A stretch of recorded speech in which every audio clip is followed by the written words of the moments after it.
Assembly plenary.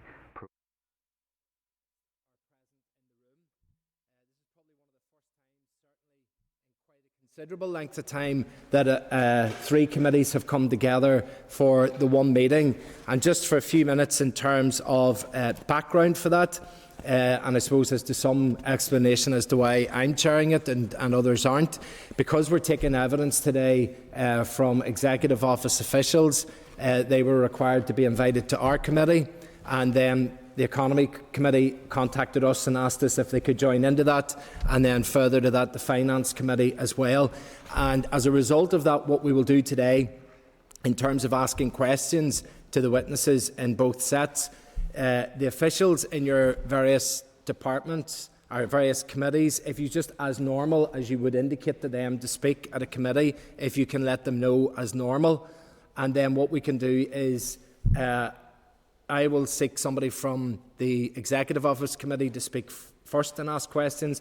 Then I'll pass to Kiva because the Economy Committee connected with us first, and Kiva can select somebody, and then pass to Steve for somebody from the Finance Committee. And generally where we can, the idea has been to seat Finance Committee members opposite where Steve is and Economy members opposite where Kiva is, so that if eye contact is required with your chair, you can do that in terms of asking questions. And if people that are on Starleaf can indicate as they normally would do, I know certainly for Executive Office Committee members that would be through using the raise hand function, and for others I think there's a WhatsApp group for one of the other committees. So if you just use what is there and what is available. Before we move into the presentation and question and answer session from the Head of the Civil Service, just by way of background, as I say, the three committees have come together because of the joint interest that there is on the issues of COVID recovery, and then afterwards for High Street Task Force, the issues cut across all three departments and are of interest. And rather than having officials attending all three committees, it made a certain amount of sense to bring them today. But I suppose we do need to just mention, first of all, that there is a slightly different situation prevailing today, because certainly from the perspective of the Head of the Civil Service, there was to be a presentation and then question and answers regarding the COVID recovery plan. But unfortunately, that COVID recovery plan was to have been presented to the Executive yesterday and approved, and then we would have been able to scrutinise and interrogate that, as is our right as committee members. But unfortunately, due to the absence of a First and Deputy First Minister, that Executive Office Committee, or that Executive Committee meeting could not take place yesterday, which means that the COVID recovery plan has not been officially approved. So I would ask members to bear that just in mind whenever they are actually asking questions of the Head of the Civil Service, because it's a plan that now hasn't been approved. The level of detail that she will be able to go into will be limited because of that. And that is unfortunate, because COVID recovery is present today. We need to address it probably yesterday, and the fact that we don't have a plan and at this stage have no indication as to when that plan will be renewed does create a lot of difficulty.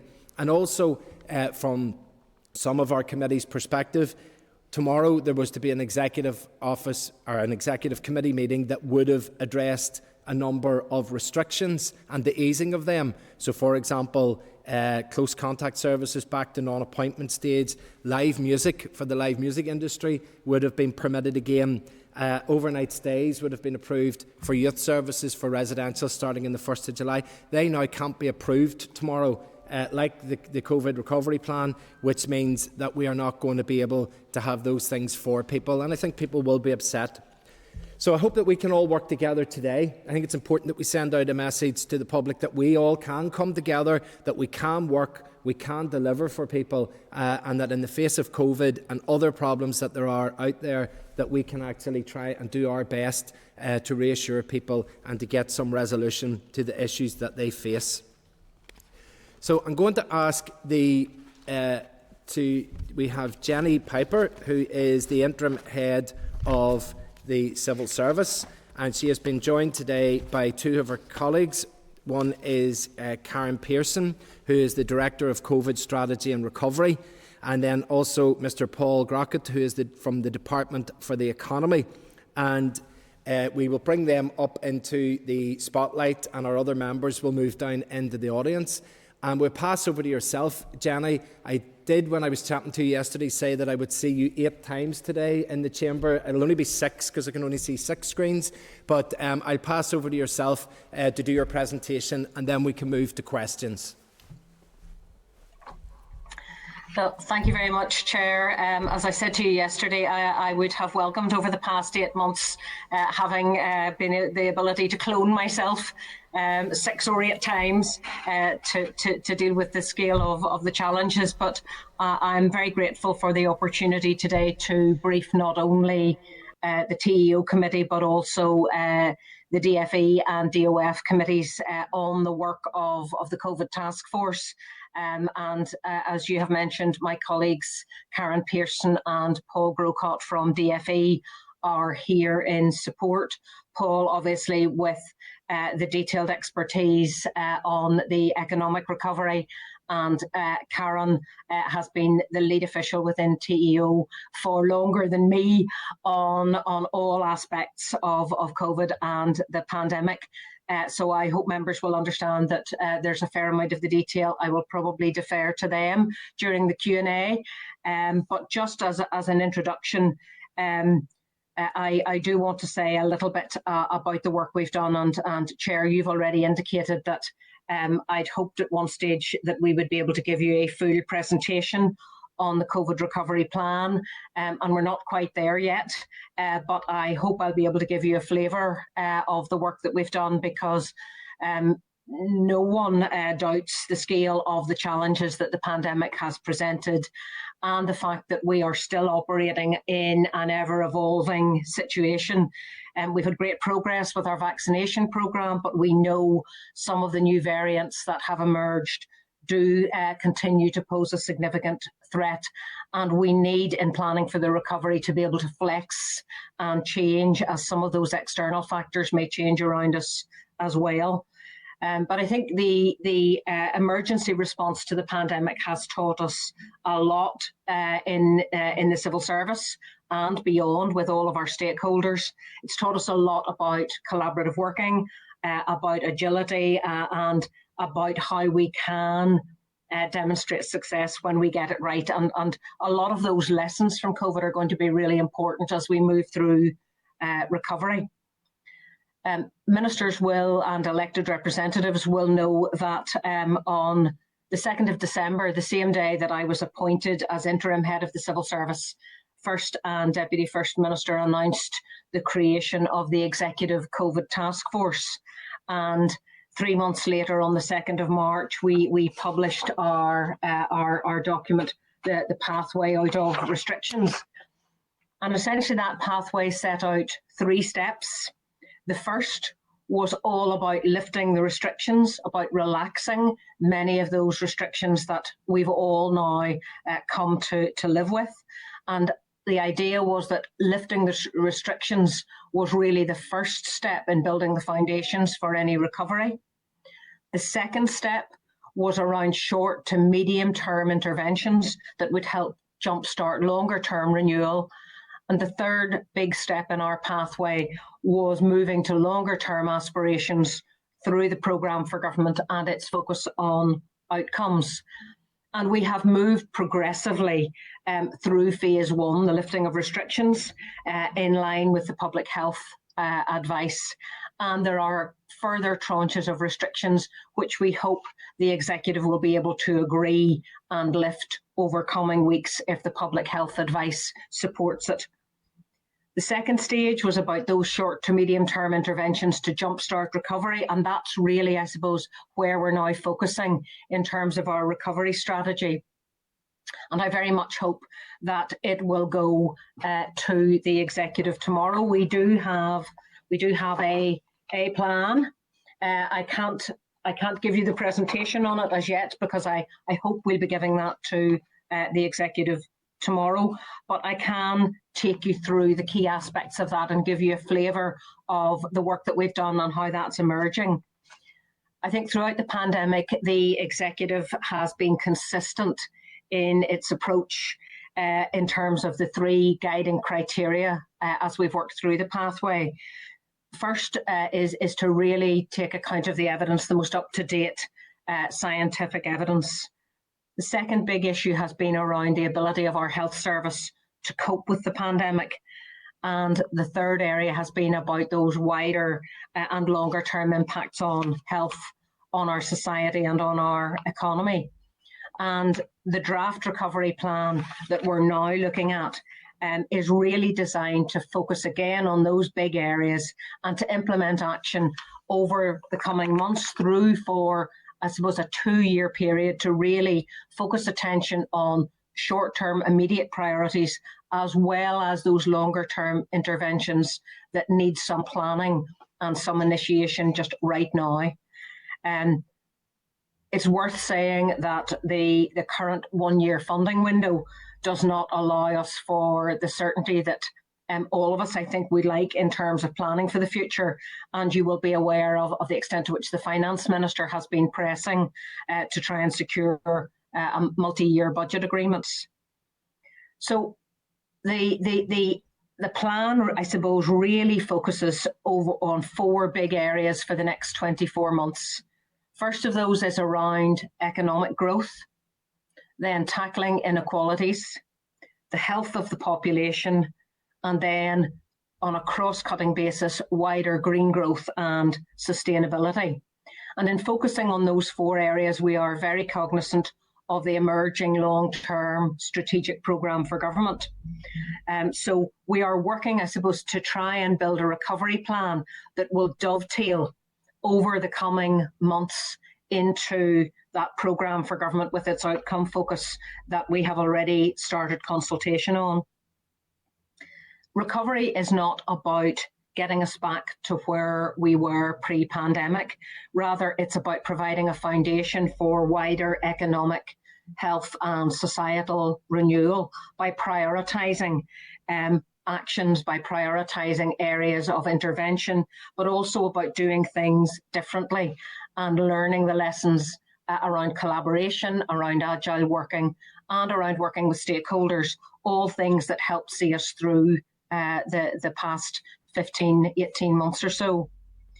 And the plan really focuses, I suppose, on 3 what we're calling accelerators, things that will accelerate the recovery. And the first of those, not surprisingly, is economic growth, because the economy is such a central aspect of citizen well-being in terms of providing job opportunities, financial stability, and it can also make positive contributions to other areas, including mental health. And we need to really shift away from those emergency income packages that have been put in place to facilitating the return to work for displaced and for furloughed workers. It's really also an opportunity to refocus on the critical skill needs and the unique opportunities in the economy, particularly around green growth and the sustainable ambitions of our population. And some of the indicators are encouraging. We know the economy has taken a hit. Our chief economist in Northern Ireland does tell us that GVA growth in Northern Ireland has contracted by around 11% in the past year or so, with forecasts saying that we can't expect any return to the pre-pandemic levels until around 2023. And hence, the Department for the Economy's Economic Recovery Action Plan is absolutely critical with its £287 million commitment for 21-22. But having said that economic activity has been dampened, the chief economist also reports encouraging signs. And I think the announcement, which members will be aware of today from PwC, is a further encouraging sign. We do see increased mobility and high street footfall showing an improvement. And we see job vacancy numbers and furlough numbers more promising than a few months ago. But clearly there is a very long way to go. And so in looking at economic growth and that aspect of recovery acceleration, we're focusing on job creation and growth, enhancing skills and stimulating the economy through green growth. The second accelerator is around tackling inequalities. And while we've made great strides here socially and culturally over recent years, many of the systemic challenges and inequalities have deepened as a result of the pandemic. And those from disadvantaged backgrounds, many of them have been hardest hit. And women in particular, the evidence tells us they have been disproportionately impacted in terms of job sustainability. It's clear also that recent disruptions have worsened some of our problem community relations areas and put a strain on our justice system and on preventative crime measures.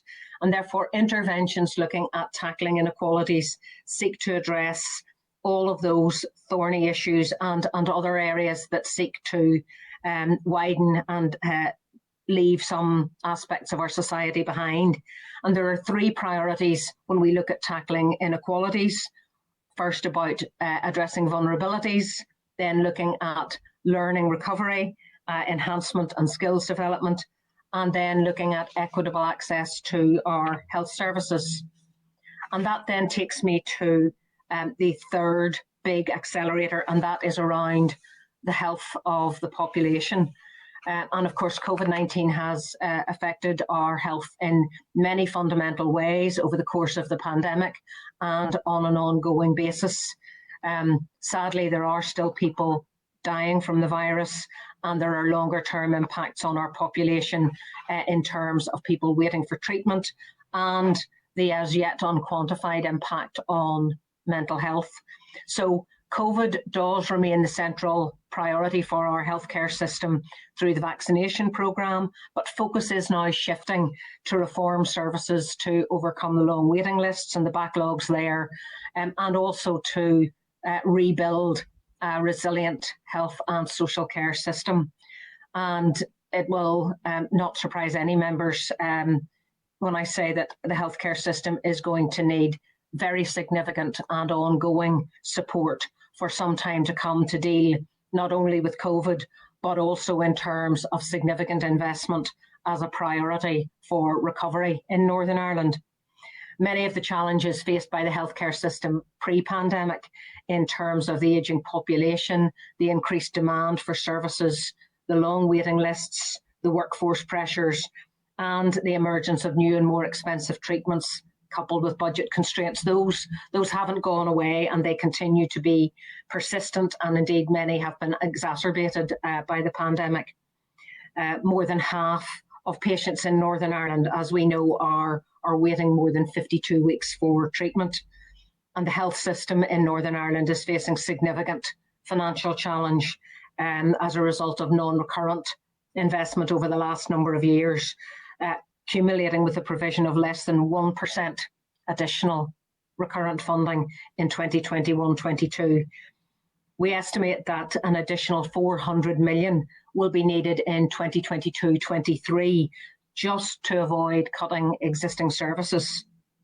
And that's before any future service delivery to take account of population growth or recovery strategies is considered. So the health accelerator is really critical in the whole recovery plan, and it will look again at vulnerability, at protecting and improving the health of the population, and at promoting health and well-being. And as I've mentioned, funding is going to be a critical issue for us, and consideration will need to be given to retaining an element of support for some of those sectors that have been adversely affected by the pandemic. And so we will be looking at no cliff edge for the withdrawal of any funding there, thinking, for example, about some of the job retention schemes and the universal credit increase. And we're not unique in that. Other devolved administrations are in the same position as us. But as I've mentioned, the current one-year funding arrangements are not sustainable, and so we face critical engagement now on the UK spending review. That's going to be key to the successful delivery of our recovery plan.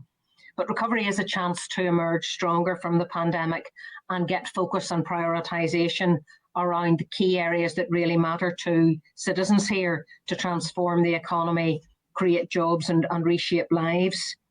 So in summary, Chair, work has been ongoing for months now to develop this integrated cross-cutting recovery plan, which has involved all of the departments here, intense collaboration and focus. Everybody's been very galvanised by the need to really prioritise and focus on a significant number of interventions to accelerate the recovery over the next 24 months, focused on ensuring citizens are in a better place in the short term, as well as putting in place the building blocks for the longer term. The Executive's budget for 2021 to 22 allocated $1.148 million for COVID support and recovery. A further $316 million was agreed on the 20th of May. The funding for 22-23 and beyond won't be known until the outcome of the spending review later this year. But the recovery plan has been consciously designed to look at interventions over a 2-year period, not just confined by the short-term funding limitations. And that's to help try and focus attention on both those immediate priorities and the longer-term interventions. The plan's at an advanced stage, and hopefully we'll be able to bring it to executive ministers imminently for consideration. Chair, I hope that gives the committee members an overview of the priorities within the recovery plan, and we're happy to try and deal with your questions now. Okay, Jenny, thank you very much indeed for that, and I appreciate the constraints that you're under in terms of updating us and providing us with information. And moving into the questioning element, normally chairs and deputy chairs get a bit of latitude, but I'm going to maybe suggest that we forgo that today because we've only got about 30 to 40 minutes for questions. So I think if each member just asks one question and gets a reply, and if they need to follow up anything, they can maybe come back to you by email so that we can try and work around as many members as possible getting their questions. If I could ask you maybe just, you touched a little bit about it there at the end regarding the financing of this, because the plan is quite broad. It will touch many departments and many elements of their work, but yet the funding that would be required to deliver the full programme, I would suggest, is evidently not there. So there's going to have to be decisions taken in terms of work that would have been delivered had there not been the COVID recovery plan, and projects diverted into delivering COVID recovery instead. How is that decision process going to be taken? And then what will we do about those projects that departments would have been delivering, which they won't be able to deliver because their resources will be diverted to the COVID recovery programme? Well, all of the departments have been very mindful of budget constraints as they have worked with the task force to develop the recovery strategy. So they've been mindful of what budget they have, and committee members will be aware that while there's been additional money to help sectors and the society through the pandemic, there is a lot of uncertainty about the funding that will be available, and it was not a generous budget settlement in terms of I suppose maybe the business as usual work, Chair, which you're maybe referring to.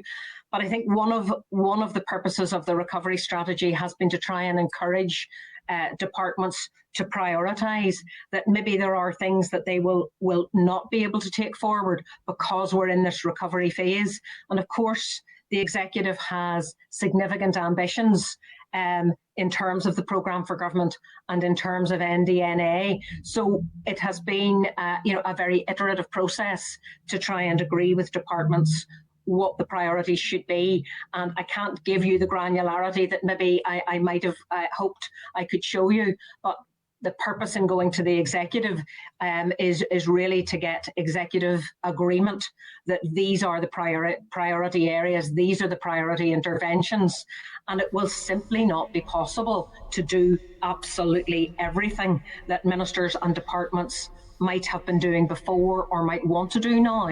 The recovery plan is aimed at focusing ministers and focusing departments on those things that are going to make an impact in the areas that I have described. And work continues to try and get a multi-year budget, which would give us a greater level of confidence about what we could deliver. But I think it's not rocket science to say it will not be possible to do everything that departments and ministers might have wanted to do pre-pandemic. Hopefully, the intention is through the recovery plan, we will get a balanced package of those things that will address the short-term needs, but also start to lay those longer-term foundations for the programme for government, which will go through a full budget assessment process in due course. Okay, I don't know if Karen or Paul want to add anything to that, or if I've fairly represented the extent to which departments have been realistic about what they can really do as part of this recovery plan. Jenny, just to add from the Department for the Economy perspective, that DFE's input to the executive-wide recovery plan is fully funded, so that the department presented its economic recovery action plan and the 147 actions within that. 287 million are costed, are funded, and are currently being rolled out. Okay, thank you for that. I'll pass to Kiva then to ask a question. Thank you, and Jenny, thanks very much for laying that out for us, and we do look forward to seeing the recovery plan. I did have two questions, but I'm going to roll them together. Just, I suppose, in terms of coordinating all of the work that this is going to require, it's going to be a big task to coordinate to actually deliver on all of these priorities. Do you see the recovery or the task force itself as being a model that needs to be continued in terms of doing that? Because, in terms of reaching these various areas and supporting families and supporting job creation and supporting businesses to get back on their feet, that is going to be a big task. So thank you.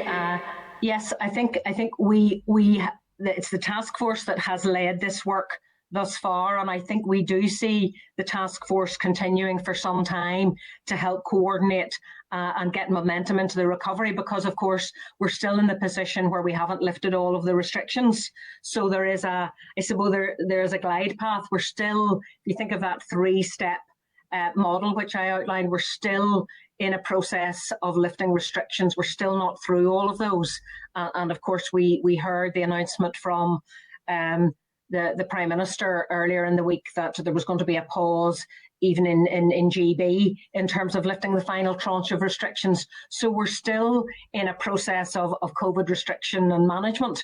And yet we do need to make a start on the recovery plan. And I think there's a lot of optimism around trying to get momentum into that recovery plan. So we see the task force continuing for some time. But of course, we do have a programme for government machinery, programme for government team. And I would hope as we would move maybe through the autumn, we would see some momentum in the recovery plan. We would see the restrictions, the final restrictions being lifted, and we could start to move from recovery towards the programme for government team. So TEO will still maintain a lead on the overall recovery plan. But as Paul, I think, has indicated, there is a well worked through economic recovery plan, which DFE will continue to lead. Department for Communities has its 5-year strategy, Building Inclusive Communities, and elements of its recovery plan will be moving to deliver against its bigger strategy. So all of the departments are in a similar position with their own departmental strategies, but with it's not so much a top slice, but with the recovery work really kick-starting and driving their broader, wider strategy plans. So TEO will continue to, I suppose, provide that coordination and that central impetus for some time. Yeah, thanks very much indeed. My question will be fairly short, but obviously coming from the finance perspective, it will be more related to the finance area. One of the issues we have is that we've had a lot of the budget for this year has been placed in headroom, but it's come out of headroom now because more money has been available from HM Treasury. But one of the questions we had is related round the the outcomes of the monitoring rounds and the in-year monitoring rounds, and that should have already been reported to the committees already. We haven't seen that. We haven't seen from the other committees, and Finance don't have a view yet of the in-year monitoring. Have you, as TEO, had a view of in-year monitoring and how that's going to work, particularly towards support for the recovery? And bearing in mind that the Health Minister has quite rightly pointed out that he needs £700 million to be able to get ourselves out of this waiting list, which combines both recovery, your number 3 on the list, and also sort of the significant impact from NDNA. What progress has actually been made by the other departments in your coordinating role to get a move on? So, Chair, we have not been party to those in-year monitoring discussions. That work obviously is ongoing with Department of Finance officials, and there is work going on a bilateral basis with the departments, obviously, to work through that in-year monitoring round. But again, that's an issue that is going to need to come back to the executive. Now, I would see us getting more involved in the coming weeks if we can get consensus from the executive around the recovery plan, but I can't report to you any more progress on that. It's just still in that iterative process between the Department of Finance and the individual departments. Okay, thank you for that. Next up, I'm going to ask for Emma Sheeran to be brought up into the spotlight from the Executive Office Committee. Thank you, Chair. Okay, go on ahead with your question. Thanks very much, Chair, and thanks to Jenny, Karen and Paul for the presentation. I just wanted to ask a question. I noticed Jenny had made reference during her commentary around the fact that we know that women have been the worst affected throughout this pandemic, and obviously the feminist recovery plan that has been published by the women's sector has went into that in great detail, and also around the support, the financial packages of support. And we know that there were a lot of very heavily focused financial support packages to the sectors that were worst impacted by the pandemic, but people that were working in key worker roles, and I'm thinking particularly of our lowest paid people that were working in food production and in the food service industry and in essential retail, weren't offered that sort of financial support, and particularly anybody that had to go through a period of self-isolation and was forced to at that point take statutory sick pay. So if someone had 4 or 5 periods of self-isolation over the course of the past year, that effectively meant they were living on £200 for that fortnight 4 or 5 times in a year. And I wondered if, and I've written to the Economy Minister about this, or the previous Economy Minister about this before, if there is any attempt to look at, because obviously as we move out of lockdown, people will still have COVID-19, and when they have symptoms, they are still advised to self-isolate and to follow the procedure. I'm wondering if there's any support being looked at for those lowest paid workers, predominantly women in those sorts of sectors, who are basically being told to live on half or a third of what they would ordinarily earn. So thank you. And as I indicated in the presentation, a significant focus under a number of the strands of the recovery strategy is around looking at inequalities, and particularly how we support the most vulnerable and the most disadvantaged as we move through recovery. I'm going to ask Karen, maybe if from some of the work, particularly with the Department for Communities, if she could give a wee bit more granularity around how we envisage doing that as we move into recovery. Karen? Thanks, Jenny, and thanks for the question, Emma. It's a really important one.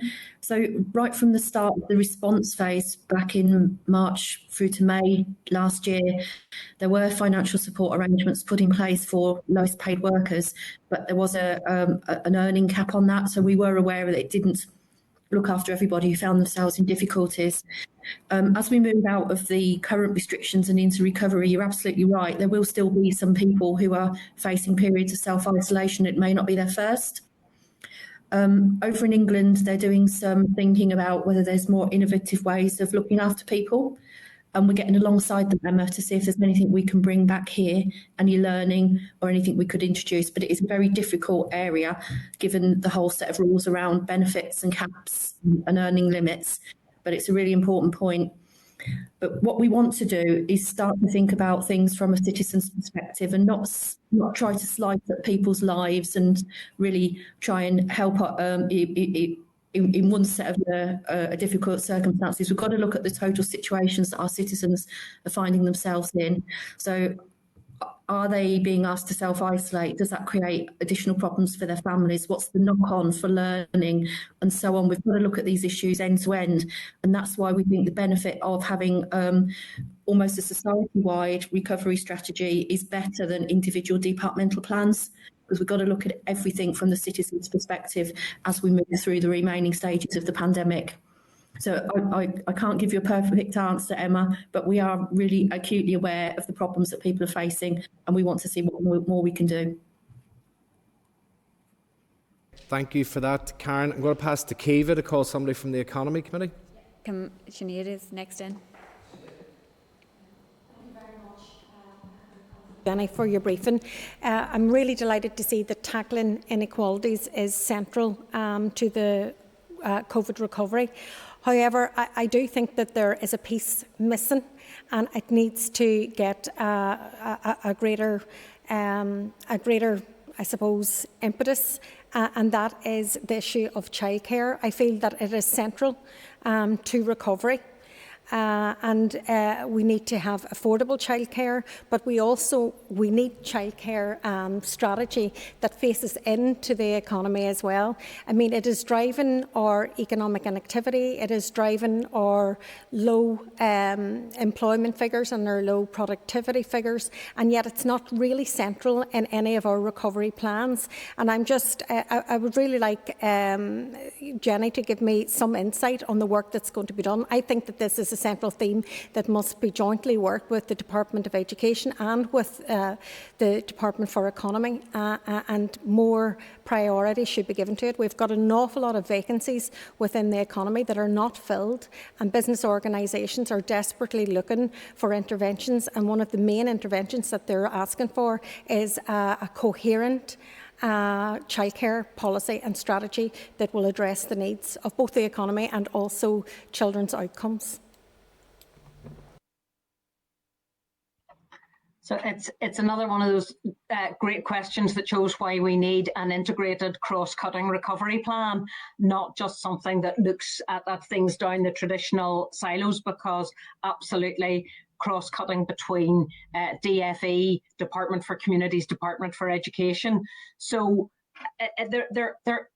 there isn't a specific issue there that's looking at childcare in isolation, but we are looking at what are all of those barriers to getting people back into the workplace, to giving access to skills. And there are things that we've learned and that our stakeholders, particularly in the community and voluntary sector, there's a lot that stakeholders are telling us about what people have been unable to do through the pandemic, but also what they have been able to do, and the fact that being able to connect and do communication, to do meetings, to do learning online as never before, that actually does present opportunities, and it does present opportunities, particularly in those difficult areas where there are problems of affordable childcare. So it's a bit like Karen's answer to the previous speaker. We're looking to see what lessons there are. We're looking to the other parts of the UK in terms of what they're prioritising, what they're looking at, but we're also looking on a cross-cutting basis at what we've learned. And a key part of this is actually listening as well to those out there on the ground who have been dealing with some of the problems. I think this pandemic has presented a whole new suite of childcare problems for many people, for those that have had to deal with homeschooling, for those that have been continuing to try and work and have had their children appear on Zoom or demand their mothers or their fathers to get involved. So there's a lot of learning, Sinead, that we need to do, and in looking at getting people back to work, we are focusing not specifically on a childcare strategy, but what those barriers are, but also those opportunities to get people back into work and to get the skill levels up to match some of those job opportunities that are there. So I may not have mentioned it specifically, but it's in there as part of the cross-cutting work that we're doing to try and try and enable people to take advantage of the recovery. The wider issues in terms of the impact on children and young people, I think probably are very much in all of our minds at the moment, having just seen and some people still living through the aftermath of the I suppose selection process, and I think that is a major concern now, not just in terms of childcare, but in terms of the well-being and the mental health of children and young people, and that will be a significant emphasis in terms of the health recovery priorities as we try and work through this. Steve, okay, Pat. And thanks for the presentation there. I and Lisburn have been lobbied by lots of small businesses, unique businesses, which will be a key driver on where our towns and our city centres want to be. These businesses they're not rateable premises, and they're not eligible for any of the support schemes. Is the EU and the Executive COVID Task Force considering other kinds of support schemes which might help these businesses? Now, taking in mind that our town centres, they need to be unique, they need to be welcoming, all of that goes into that. I myself had a premises next door to Churchill House, IDB House, the Passport Office. That was in Victoria Square. We were able to operate because the civil servants had moved into the town. You, at your disposal, are able to pass that out and share that vast workforce out in order to increase the flow of traffic. And that's how we will be marking the brief that you have been given. It's how you increase that footfall. And I know it's difficult. It's difficult outside of the pandemic, but when we bring the pandemic into it, it's all about getting footfall into our towns and into our cities, and with that comes increased night footfall, because it's not an 8-hour, a 9-hour economy. We need to be operating on a 15, 16-hour economy. Thanks. So perhaps if I could start, and then maybe I'll turn to Paul just to say a little bit about the wider economic development priorities. And I think perhaps this maybe will stray into the subsequent briefing that's coming on from the High Street Task Force. But if I address a couple of aspects of that, and again, I think there are a couple of things in here. One thing we have seen through particularly these latter stages of the pandemic, as we've started to lift some of the restrictions, we have seen the creativity of many of our local businesses, particularly in terms of trying to build that longer economy, that it's not a 9-to-5 economy, as you say, anymore, that we stretch the duration and offer different things. So, the street cafe culture, which many of us will know from travelling around in areas where the weather is maybe rather more predictable and warmer. We've seen real creativity from many small business owners, cafes, shops, as well as bars and restaurants, in terms of providing outdoor offerings. And I think we would really like to see a lot of that continue. We'd like to see it. We'd like to encourage it. And again, that's something that the High Street Task Force, I think, will pick up and say a little bit more about in the subsequent briefing. On the issue about the civil servants returning to their offices, particularly in the larger city centres, I think there's a real challenge here, because the civil service has actually shown itself to be capable of being agile and deliver. Think of the benefit services, for example. There wasn't any loss in continuity with civil servants unable to be there face-to-face delivering benefits. We've been able to use technology to allow a continuity of service right across the civil service. And that has been really good in very many ways. And I think going forward, the work that the Department of Finance is leading on new ways of working, we will see civil servants coming back into their offices, perhaps working different hours, different work patterns. We'll maybe see more blended working, with some working from home and some working back in the office. All of that, I think, will come and will have to go hand in hand with the lifting of the remaining restrictions, which will really help kickstart the economy in our local towns and cities. But Paul might want to say a little bit about some of the other wider economic plans in terms of the entire economy getting a boost and an uplift, because obviously if people have more spending power, if they have jobs, rather than the uncertainty of furlough, then there's more opportunity for spending power on our high streets as well. Thank you, and it's all right to come in just on that point before you go to Paul. I mean, I'm really as well interested or trying to find out how we're going to support these small businesses that weren't eligible simply because they are not paying their rates. Do you have a scheme in the COVID task force in order to address this? There isn't a specific scheme there, but I think the wider activities in terms of lifting restrictions and energising through that high street task force is how I think we see and how ministers see those smaller businesses getting back into operation again. Looking after. I don't know, Paul. Yes, that's all right. Okay. We have just, I'm conscious, Jenny, as well, we've got about 8 minutes left and there's probably about 5 or 6 other members that are looking to come in, so we're going to have to breach beyond 3 o'clock, but we'll try and keep it as short as possible. Could I move to the online system and bring in, please, Martina Anderson? Thank you, Jenny, Karen and Paul. And Chair, I will try and keep it to one question and focus primarily, Jenny, on what you said about tackling inequality being a priority in the COVID recovery plan. And as you rightly stated, inequalities that have been made worse by COVID. But what I would like to ask you about the plans that had been in place to try and tackle inequality in areas, for instance, like my own constituency in Derry before COVID.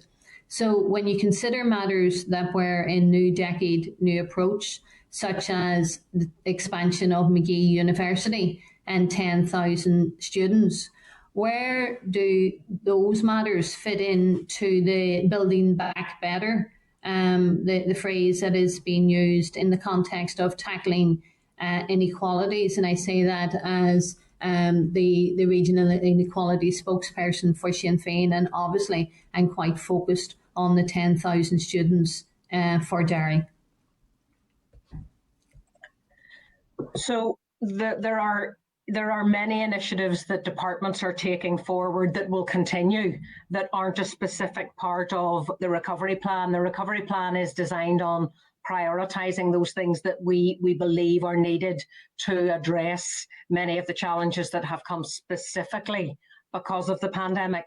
And obviously there are ongoing issues there, ongoing work in terms of Magee campus and Ulster University, indeed Ulster University and all its campuses. That work is still ongoing and that work will continue. We're focusing within the recovery strategy at those things that will try and get to some of the specific issues that have arisen as a result of COVID, but it won't stop ongoing work that departments are already taking forward in other areas. So there isn't a specific proposal there in relation to Magee, because that work already has a momentum around it. And I understand your concerns, and I think a key thing will be lifting of the restrictions and getting students back. not going forward. I think Ulster University has indicated it would like to get back to having students on the campus, not doing remote teaching and remote learning, but actually getting that buzz and those numbers of students coming back in. And that's true for the Belfast, Coleraine and the Magee campuses, just as one example. So I think there the lifting of restrictions is going to be the catalyst to really getting the universities back up and running again.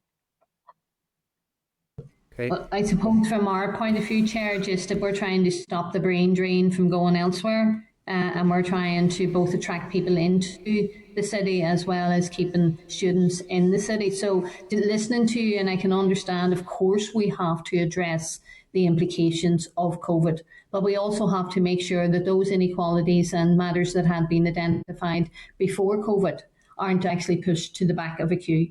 And I can tell you from the point of view of those of us who represent Derry, we're very frustrated because of what is happening around Magee and the lack of progress there. So that is something, Jenny, that I would like you to take on board and the officials to take on board as well. Okay, Kiva.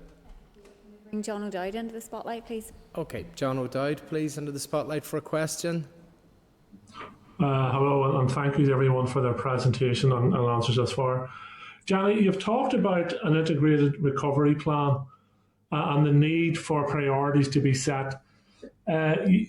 Yesterday, the Health Minister introduced his plan to cut waiting lists, and I think the estimated cost is around £700 million over 5 years. And I'm going to put it on record, I think that's achievable, but what it will require is for executive colleagues to set priorities and to say to their own departments and the public, there's things that won't be happening because we're prioritising health. But can I ask, was Minister Swan's plan part of the integrated recovery plan, and was it discussed at executive level to achieve that executive support that will be required? So as you will know, obviously, from the Building Inclusive Communities strategy coming out of Department for Communities, but also the 10X economic strategy from DFE, the departments are all thinking not just in terms of the short-term next couple of years recovery, they're thinking about the longer-term strategic plans. And Minister Swan, I think, is presenting his plan in that longer term context. And what we're trying to do with the integrated recovery plan is make sure that there are some things we're starting now that will address some of the problems from COVID, but there are other things that we're initiating now in the next in the next 12 to 24 months that will feed into those bigger strategic plans. So it's not an either or. I suppose it's a glide path. I can't think of any other way. Sorry, that sounds very civil servicey, but we have a programme for government. Departments have their individual and ministers have their individual longer term strategies. What we're looking at for the recovery plan is something that will help bridge between recovering out of the pandemic into that more business as usual, thinking about those big systemic underlying issues which are still there to be addressed. So I suppose this is a bridging strategy to help kickstart those bigger strategies like Minister Swan's more ambitious longer term plan. But if I was looking my executive, as a former minister, if I was looking my executive colleagues to prioritise my department, first place I would have went to was my executive colleagues and said, here's my plan, and this is why you need to prioritise my plan. I think it would be fair to say that the executive has been focused on three big areas: on recovery of the economy, on wider societal recovery, and on health sector recovery. I think they have, there is no doubt in the minds of executive ministers that there are massive challenges for recovery of the health service. Massive challenges, and that must be a priority when we come to negotiations with Treasury around funding. And I know these points were made very firmly by both former First Minister and the Deputy First Minister at, for example, the British Irish Council. Recovery of the health service and the significant funding implications was front and centre of the discussions, for example, at BIC. So I think you're asking if the specific plan and the details of Minister Swan's plan went to the executive. No, they didn't, but I'm confident that the executive has given a very clear signal from the start of the pandemic that we must focus on the health service and on its recovery. Okay, thank you for that there. I'm going to have to move on and ask Steve for Matthew. Thank you, chairs, and thank you to those giving evidence. Jenny, following on from your last question, when the executive goes to the Treasury ahead of spending review discussions later this year, what will be the key strategic document you will be using to ask for a budget settlement? What will it be the recovery strategy you're talking about now, or will it be the programme for government that is in draft or signed off? I'm very sorry that I can't answer with any certainty as to what the executive might do, but I would hope that they would be using the priorities which have been identified through a very iterative process in developing the recovery document. I'm hoping that would form the basis of the ask, but I think just referring back to Mr. O'Dowd's point, I think undoubtedly some of the significant asks around dealing with waiting lists in the health service are going to be very high on the list of priorities, and I don't know what the recovery package might look like in terms of what the Chancellor of the Exchequer might be considering. The sorts of problems that we face here in terms of some of those big funding challenges are not necessarily unique. Some of them may be more pointy, and we may be, we may have more of a challenge with some of those issues, thinking about the waiting lists in particular. But I think all of the devolved administrations are wanting to get in to understand how the UK government will help everyone, and on a cross-sectoral basis, how they'll put together a package to help with that recovery and help kickstart it. So I would hope that the work we've done, if we can get that agreed by the executive starting tomorrow, I hope, then that will be the basis for their decisions. But I can't preempt where they might go or what the process that the Finance Minister will bring forward. Okay, and are you confident that your replacement, who will have a slightly different functional role to you because she won't be responsible for managing the executive office, are you confident that she will have the political leverage shorn of that responsibility? Are you confident she will have the political leverage to coordinate in the way that she needs to and to drive through that agreed set of priorities? So I think part of the reason for splitting the role and the reason I recommended it to First and Deputy First Minister was to make sure that the Hawks does have that freedom and does have that ability to use their convening power to bring together a more joined up, integrated civil service and a more joined up, integrated support and offering to ministers. So she will be, Jane Brady will be starting, I think, on the yet to be finalised, but round about the end of August, start of September. And I will be using the time between now and then working alongside the new TEO Permanent Secretary, who is going to be Dennis McMahon, currently in the Department of Agriculture. He will be starting within the next couple of weeks, and we will be working to do that, that carve up of the responsibilities that I have now, and make sure that TEO is a fully functional standalone department which can deliver programme for government and all of the other support programmes, leaving Jane as the new Hawks much freer to do the job of supporting the executive and managing the overall civil service in a much more holistic way. So I'm hopeful, I think, is the answer to your question. There, did we? Sorry, I think we did. Jenny, just as chair of the finance committee here, could you just explain again who's going to be the new chair of the TEO? Because I think this is news to us, and indeed is news to the chair of the executive committee as well.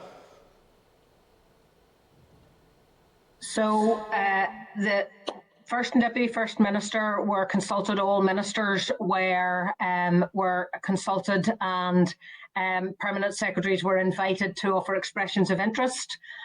Dennis McMahon was one of those who indicated that they were interested, and I advised departmental ministers this morning that he is to take over. Well, not take over, because there isn't anything to take over. He will be the new TEO permanent secretary. A note should have gone to the chair of the TEO committee. I'm not sure what happened there, so I can only apologise, Chair. A note did go this morning to departmental ministers to advise them. So I'm glad of the opportunity to at least clarify that for the committees. Dennis's start date has not been agreed because there isn't a ready-made job sitting there. That will be something now to be worked through based on the job descriptions for the new head of the service and for the new TEO role. It's probably fallen down behind the sofa that all the other updates that should have come to the Executive Office Committee come to, because we literally are often we're often the last to be informed of anything, given that Dennis will be taking over a split role that we weren't informed about either. So I suppose that makes no difference there. Could we ask for Pat Sheehan, please, to be brought up into the spotlight, as long as Pat hasn't been made First Minister or something that we haven't been told about either. But maybe, Pat, you're still just a member there. Thanks, Colin. I was going to spring that on you, but maybe you've already heard a whisper about it. Jenny, just in terms of COVID recovery, one of the areas where there's going to have to be a serious focus is on our children and young people. In the Education Committee this morning, we received evidence from the Children's Commissioner and from the Children's Law Centre. And it was interesting that both of them talked about a tsunami of emotional and well-being issues and mental health problems arising out of the pandemic among our young people. And it's interesting because that was the same term that the mental health champion Siobhan O'Neill used when she presented to the committee a few months back.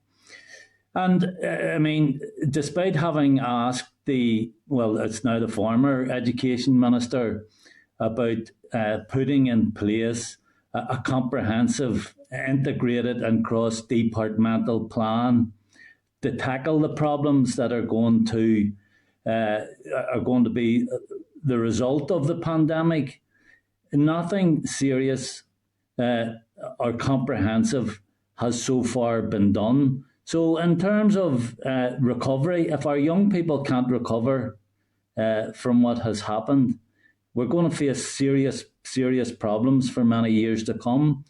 So why has there been no mention of that in the plan? So I think in response to one of the other members, I did talk about the concerns that there are around particularly the mental health of our young people, and that is part of the overall recovery plan. In terms of, I suppose we've looked at it in the context primarily of the health of the population. I think we don't yet know the full implications, particularly for our young people, of the pandemic. We can see some of the immediate impacts that it has had in terms of their schooling. But I think the longer term health impacts are still to be worked through. So I'm going to invite Karen to say a little bit more about the dialogue we've had with the Department for Education around some of the specific issues that it has been prioritising as part of the recovery plan. But I think the wider issue in terms of the ongoing health of our children and young people is something which is very much covered by that health recovery piece. Thanks, Jenny. No, that's absolutely right. Department for Education have been involved with us in the development of the plan, and you will see issues for children probably across all 4 of the accelerators, because, as Emma said earlier, you know, if we're thinking about working women there with children, then there's 2 ends of that story there in terms of tackling inequalities, plus the jobs, plus the future skills, health of the population. We're all desperately worried about what's coming. We completely agree. And also, what's the future for the younger people in terms of green growth and sustainability?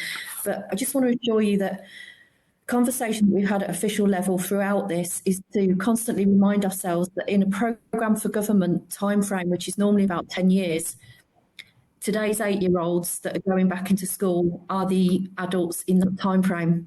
And we've really got to think about that long-term bit, Pat, as well as the short-term recovery bit. And I want to assure you there are issues in the plan for children.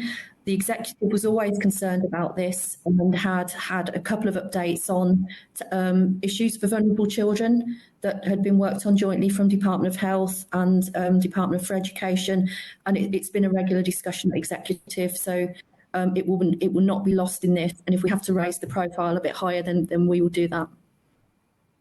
Thanks for that. And I suppose one of the issues that has been flagged up to us, and not just the Education Committee, it was also an issue when I was on the Health Committee, was that there continue to be difficulties in cross-departmental working and interagency cooperation and collaboration. What's going to be done to try and rectify that? Thanks.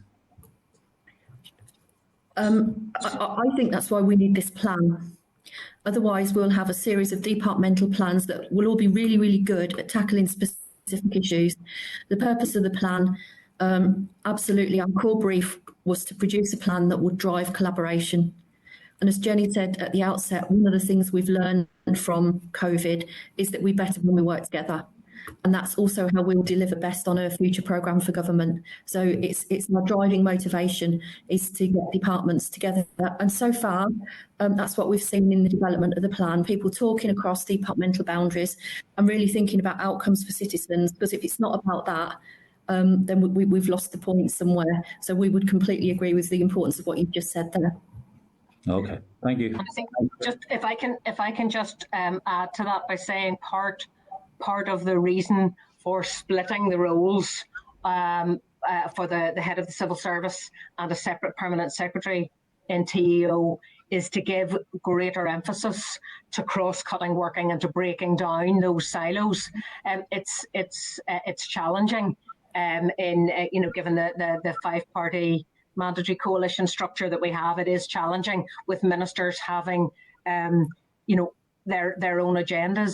But as Karen says, what working together through the pandemic has shown is the necessity of getting joined up decisions and joined up working, and the ways of working that I've referred to, and the ways of working for the civil service that have been facilitated through Zoom or Teams or some of the other remote platforms, that has shown that we can actually collaborate much more effectively and also engage much more effectively and much more frequently with our stakeholders. And the consistent piece of feedback that I keep getting is that all of those stakeholders out there, whether they're in the business community, whether they are in the voluntary and community sector, it doesn't matter what sector it is, they have had more access and more dialogue with civil servants than they've ever had. And I can't see any going back from that.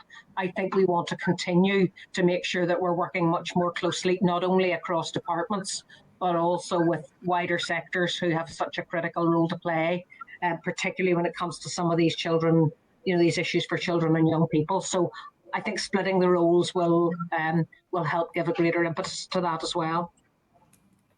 Okay, thank you. Thanks, Chair. Again, I'm at pains to say that it's good to hear the rationale for splitting the roles after that's happened and they've been appointed, but it would have been nice to have heard about it beforehand, but we're not going to be able to go over that again. I'll pass to Kiva for one more member, I think, that they have. Yep. Mike. Jenny, on the theme of never waste a crisis, Have you identified the opportunity? So I think that's a great question, and it's part of the work that we're trying to make some time to think about now in terms of doing a bit of reflection on what has worked and what hasn't worked.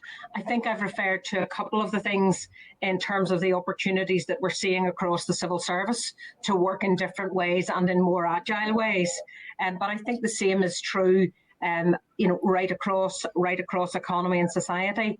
Again, if I'm taking it as an example, some of the work that we have done, and particularly the Department for Communities has done, working alongside third sector partners. When I talk to Seamus McAlevey, he talks about how easy it has been to quickly get together to solve problems, to identify issues.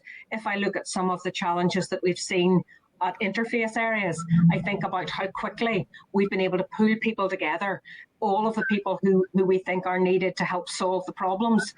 We have proved to ourselves and to our stakeholders that we can be more agile. So I think there is a lessons learned exercise which we are beginning to do. Departments and departmental permsecs are doing that individually, but I think we have an opportunity to bring that back together. And I think your point is well made.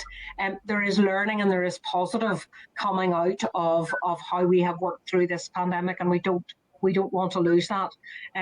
But I hope you will understand that we are seriously multitasking at the moment in terms of still dealing with restrictions and still dealing with all of those support schemes and liaison with businesses and liaison with wider society, and dealing with the ongoing challenges that are still being presented by coronavirus and the Delta variant. We're working through that. We're working through the recovery strategy, and we're working to ensure that the executive is working as effectively as it can. So it's hard to find the bandwidth to look back and reflect and see the opportunities, but it's a great point, and I think we have some really good lessons, and we just want to make sure we land those and don't lose some of those benefits.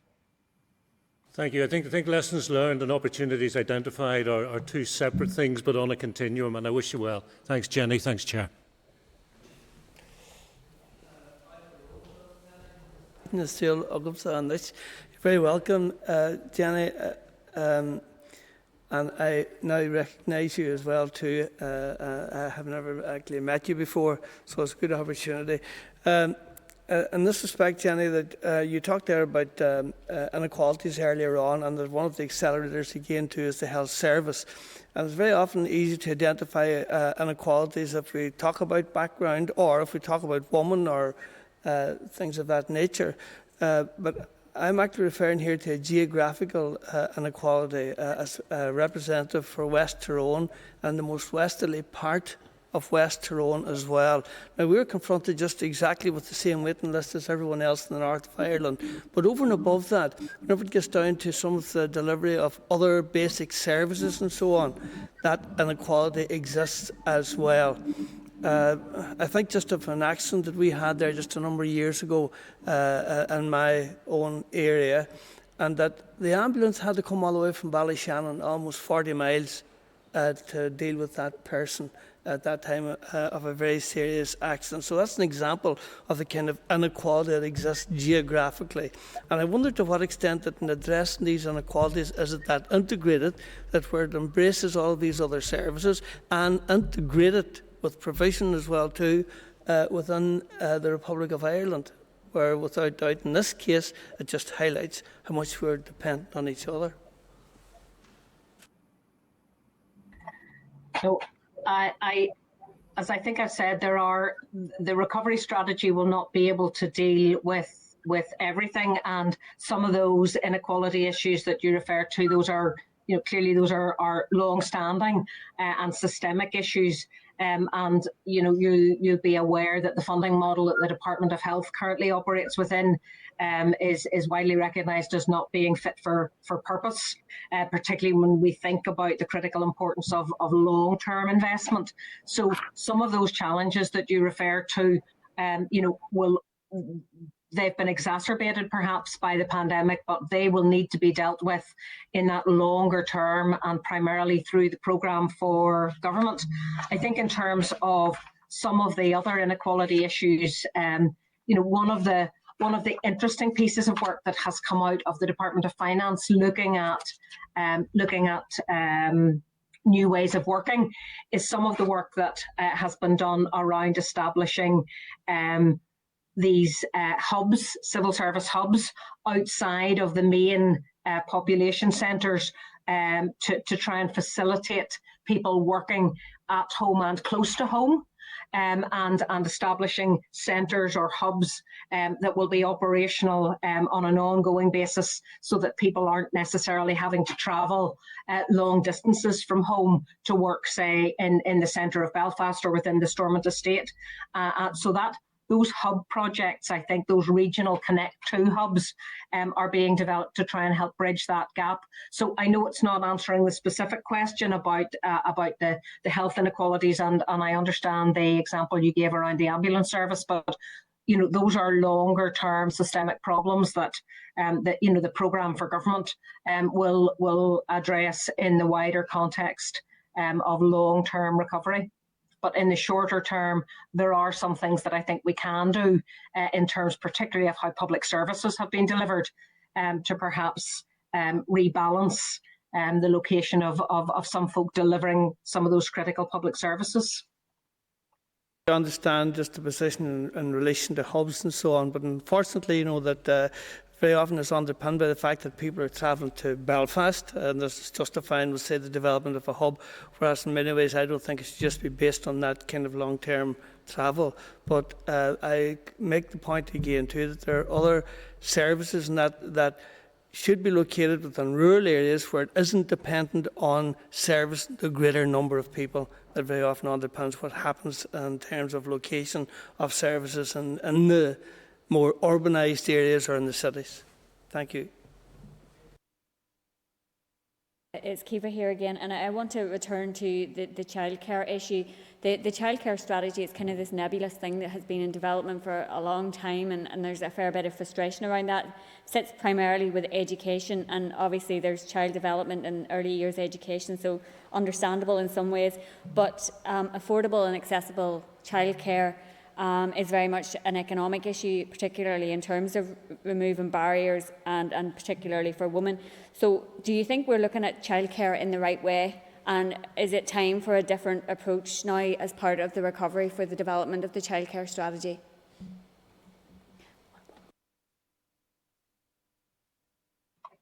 So I'm not sure that there's anything more I can really say at this stage in terms of the work we've been doing around recovery. It is very much aimed at looking at new ways of working, looking at the benefits that we can get from technology, many of which we have learned through the course of this pandemic.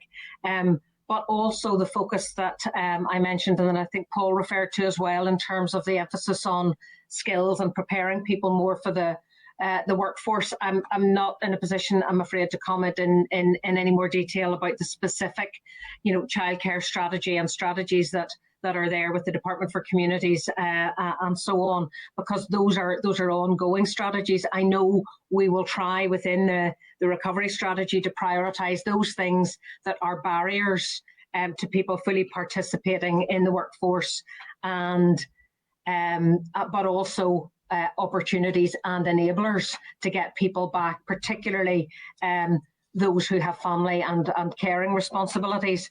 I don't know whether Paul can add anything more in terms of women in the economy that perhaps would help address some of Kiva's concerns. Yeah, thanks, Jenny. And I guess just to highlight three areas that I think directly engage with this, and hopefully give you an illustration of that collaboration that both Jenny and mentioned, and also came up in earlier questions. I think the skills strategy that's out for consultation has diversity inclusion as a real core pillar, and there's a specific group that's targeted at that and looking at that issue, and obviously women in the economy will be a key part of that.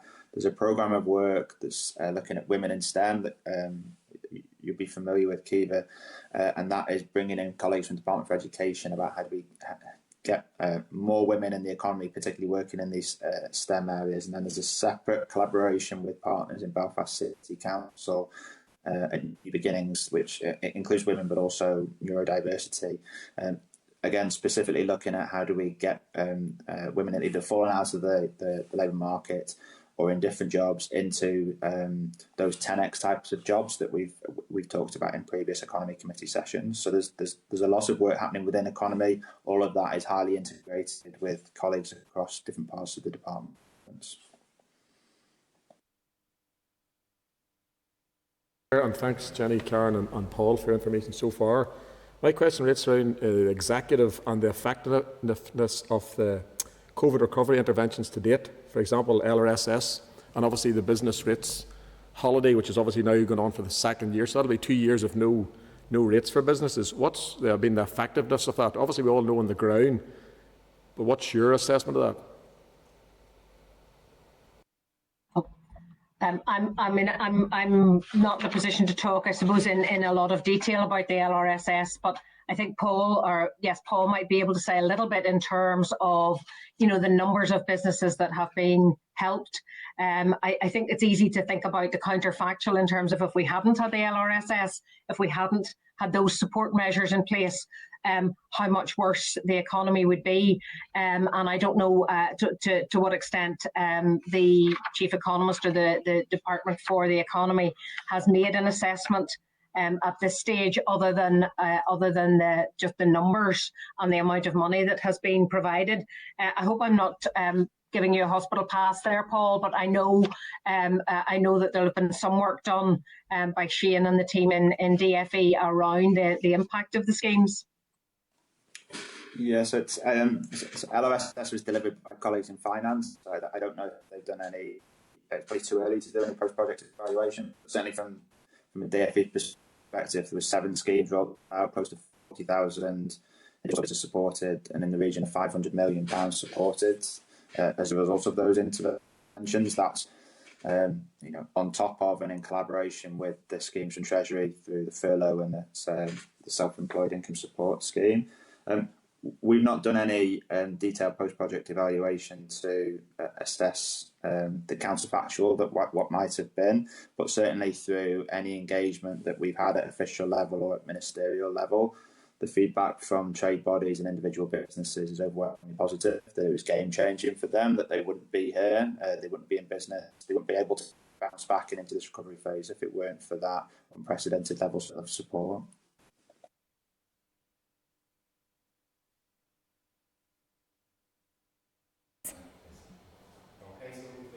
Right there, please.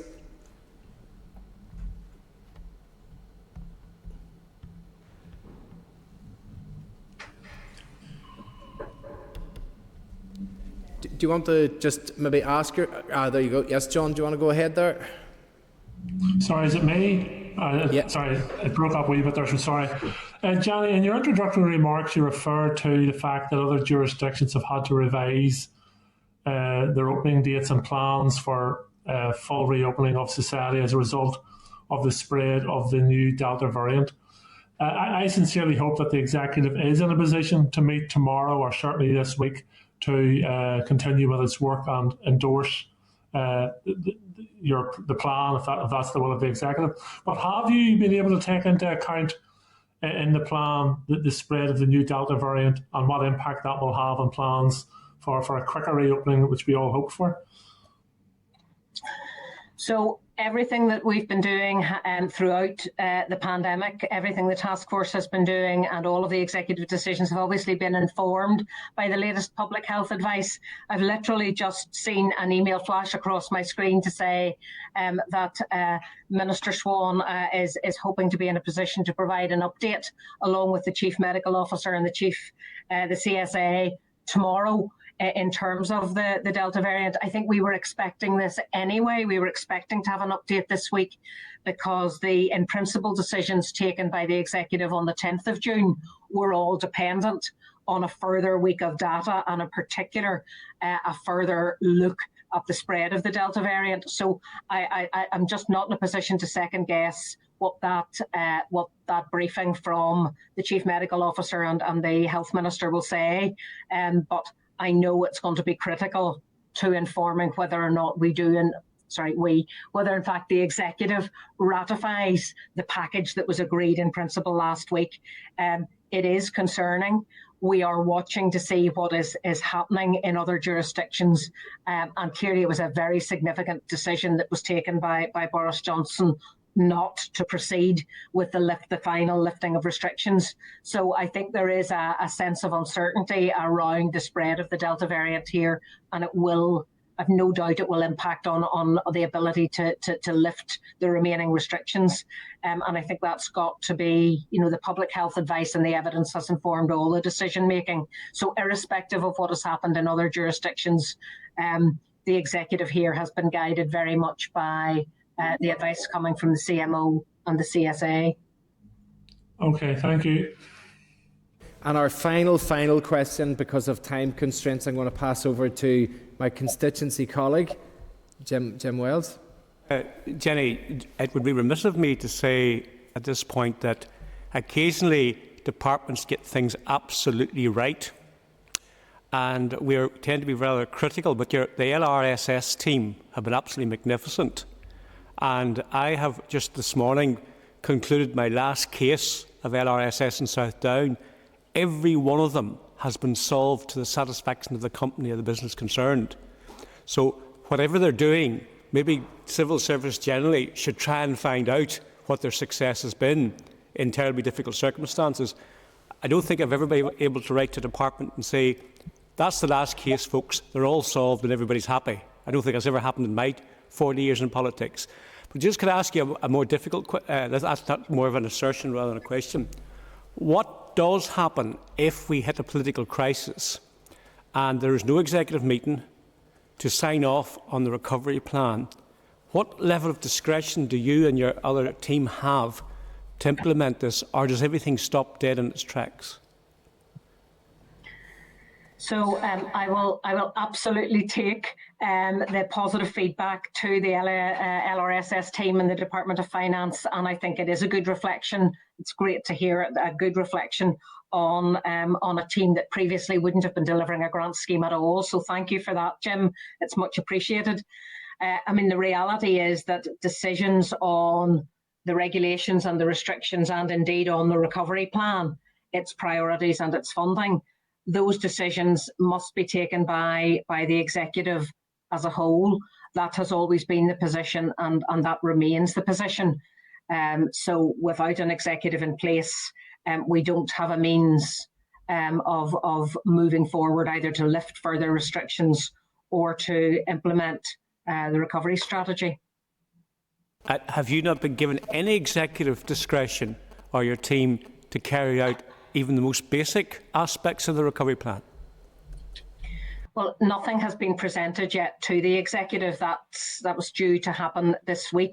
But as far as I'm concerned, I've got to work on the basis that I'm planning for the resumption of normal business. We're still within the 7-day period for nominations, and there is a duty on parties to nominate. So as far as I'm concerned, we're still within that window of proceeding with normal business. And if that proves not to be the case, well, then we'll need to look at what the other options might be. But clearly those are potentially much more significant options. Jenny, can I take this opportunity to thank you and your team for coming along today? It was a mammoth session of an hour and a half on yourself. I appreciate that, giving us the majority of the answers. We appreciate the information that you've provided us with, and we understand that there was a lot of information that you would like to have provided us with but weren't able to, and also probably some information that you probably wished that you hadn't told us, or at least probably had wished that we had found out in another way. But we appreciate you coming along here and giving us the update. We wish you well with your work. I was going to ask you to come in and give us an update about your successor, but I think you've given that answer earlier, and you've given the timescale there that the new Head of Civil Service will come on board. But we wish you all the best with your work. For members present, what I'm going to suggest is taking a 2-minute break, just a 2-minute comfort break for members before we get the other people up into the spotlight and continue on with the meeting. So if we could take 2 minutes, please, and reconvene again for the next session. Thank you very much all. Thank you.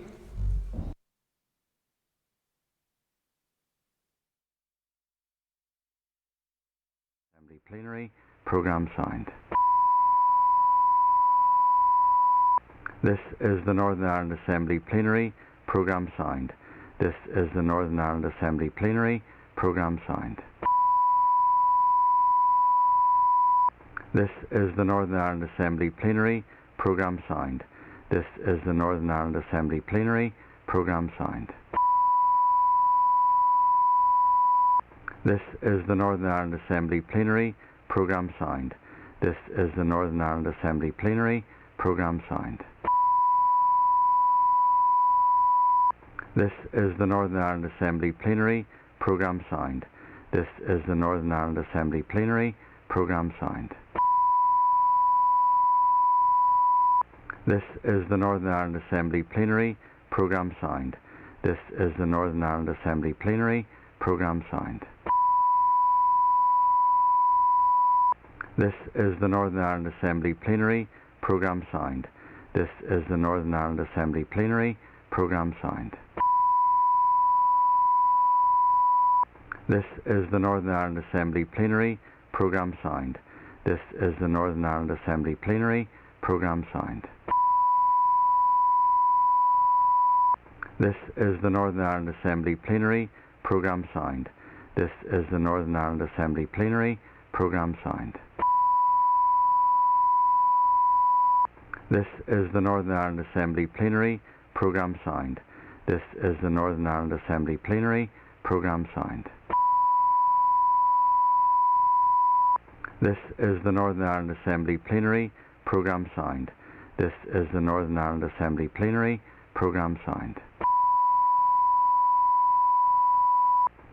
is the Northern Ireland Assembly Plenary, programme signed. This is the Northern Ireland Assembly Plenary, programme signed. This is the Northern Ireland Assembly Plenary, programme signed. This is the Northern Ireland Assembly Plenary, programme signed. This is the Northern Ireland Assembly Plenary, programme signed. This is the Northern Ireland Assembly Plenary, programme signed. This is the Northern Ireland Assembly Plenary, programme signed. This is the Northern Ireland Assembly Plenary, programme signed. This is the Northern Ireland Assembly Plenary, programme signed. This is the Northern Ireland Assembly Plenary, programme signed. This is the Northern Ireland Assembly Plenary, programme signed. This is the Northern Ireland Assembly Plenary, programme signed. This is the Northern Ireland Assembly Plenary, programme signed. This is the Northern Ireland Assembly Plenary, programme signed. This is the Northern Ireland Assembly Plenary, programme signed. This is the Northern Ireland Assembly Plenary, programme signed. This is the Northern Ireland Assembly Plenary, programme signed. This is the Northern Ireland Assembly Plenary, programme signed.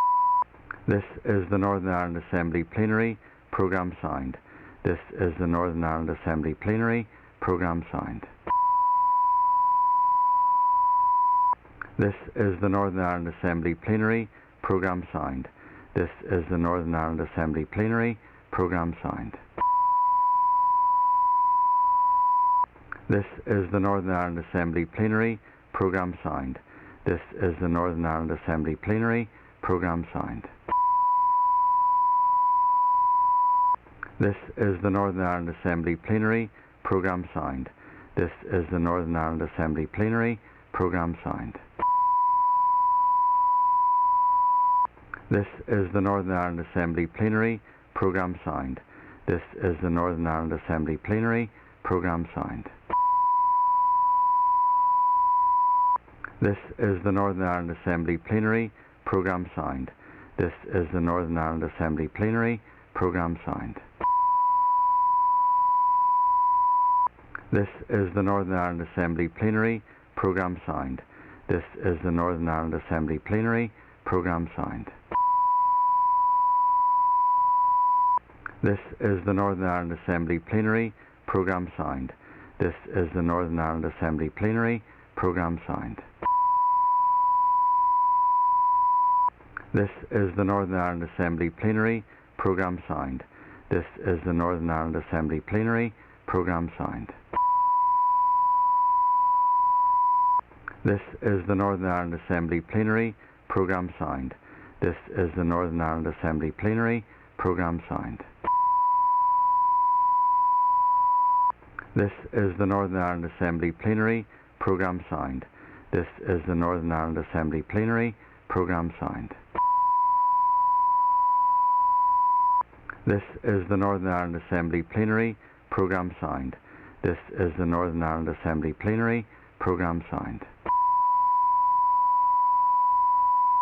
This is the Northern Ireland Assembly Plenary. Programme signed. This is the Northern Ireland Assembly Plenary. Programme signed. This is the Northern Ireland Assembly Plenary. Programme signed. This is the Northern Ireland Assembly Plenary. Programme signed. This is the Northern Ireland Assembly Plenary. Programme signed. This is the Northern Ireland Assembly Plenary. Programme signed.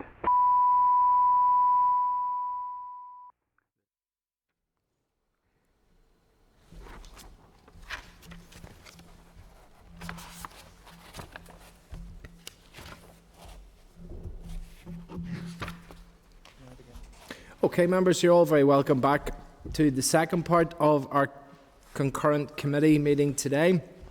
This section of the meeting is going to look at the High Street recovery, the High Street Task Force, and we have a number of officials that are along to help us with that today.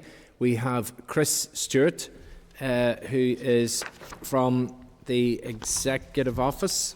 I know he has a grand title, Deputy Secretary of Strategic Policy, Equality and Good Relations. And we're also being joined by Mark O'Donnell from the Department for Communities, given the cross-cutting nature of that. We'll be pleased to know that we couldn't have fitted a fourth committee in, so we don't have any representatives from the Communities Committee, but we know that it does cut across to some of their workload as well. We will maybe allow yourself, Chris, to give us some form of an input, and then we'll move to questioning after that. So I'll hand over to yourself. Thank you, Chair, and good afternoon, members. Chair, yes, if it meets with your approval, I'll perhaps begin and just remind members of the background to the development of the High Streets Task Force, and then I'll hand over to Mark, who'll say a bit more about the current state of play.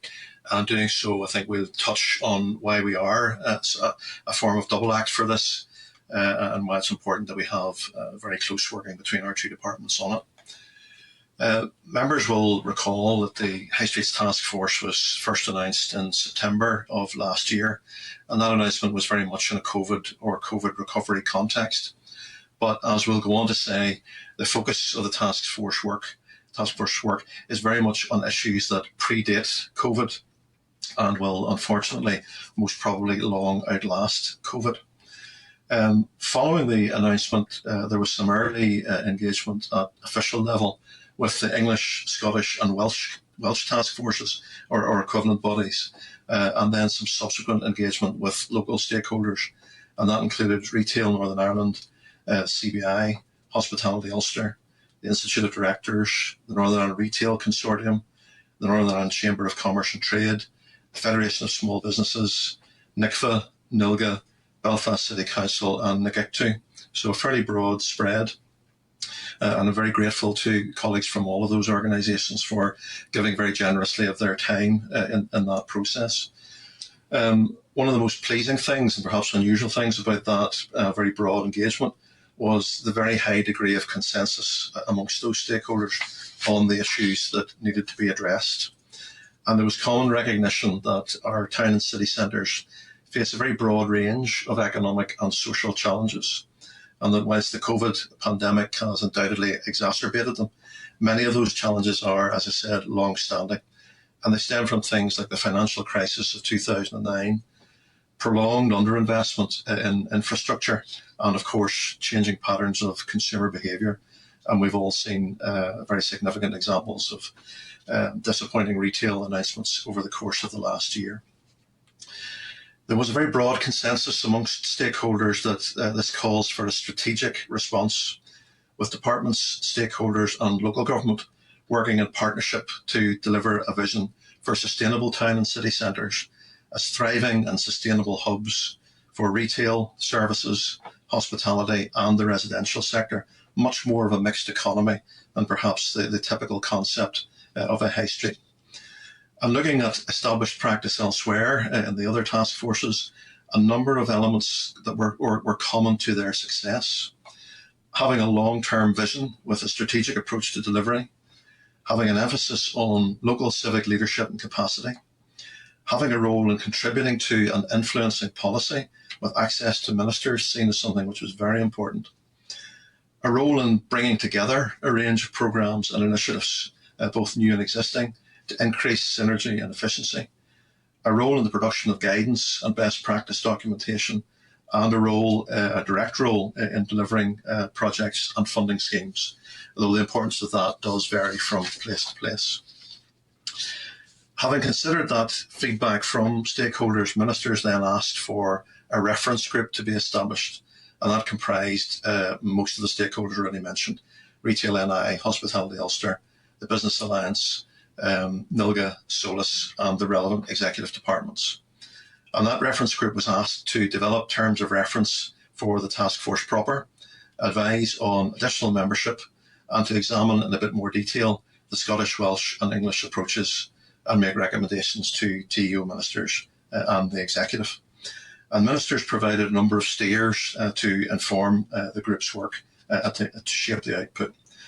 Firstly, on vision, they asked the group to develop a vision around a strategic response to the economic and social challenges that I've mentioned, very much reflecting the language that the stakeholders had advised of.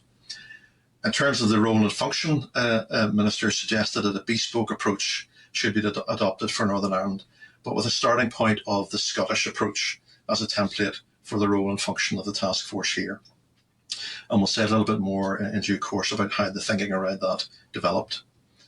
In terms of the scope of the task force, ministers asked that it should include all towns and cities, but not overlap or duplicate the work of the existing City Deals initiative. In terms of its structure and governance, ministers asked that the task force should be an informal structure, so not a creature of statute or a quango, but that it should have some formal governance arrangements centred on programme and project management. And it should therefore have a project board which should be chaired by ministers, but including key stakeholders as full project board members, so with the emphasis on co-design and co-delivery and not merely on consultation. The reference group met 4 times in fairly rapid succession, and again, very grateful to colleagues in the organisations and other departments for the time and effort that they put into that. Once again, there was a very high degree of consensus within the group on what its recommendations should be.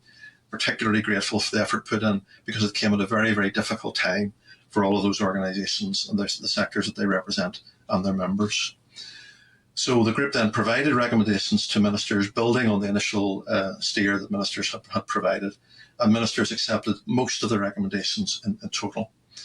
Firstly, in relation to the vision, ministers accepted the vision suggested by the reference group, which is sustainable city, town and village centres, which are thriving places for people to do business, socialise, shop, be creative and use public services, as well as being great places to live.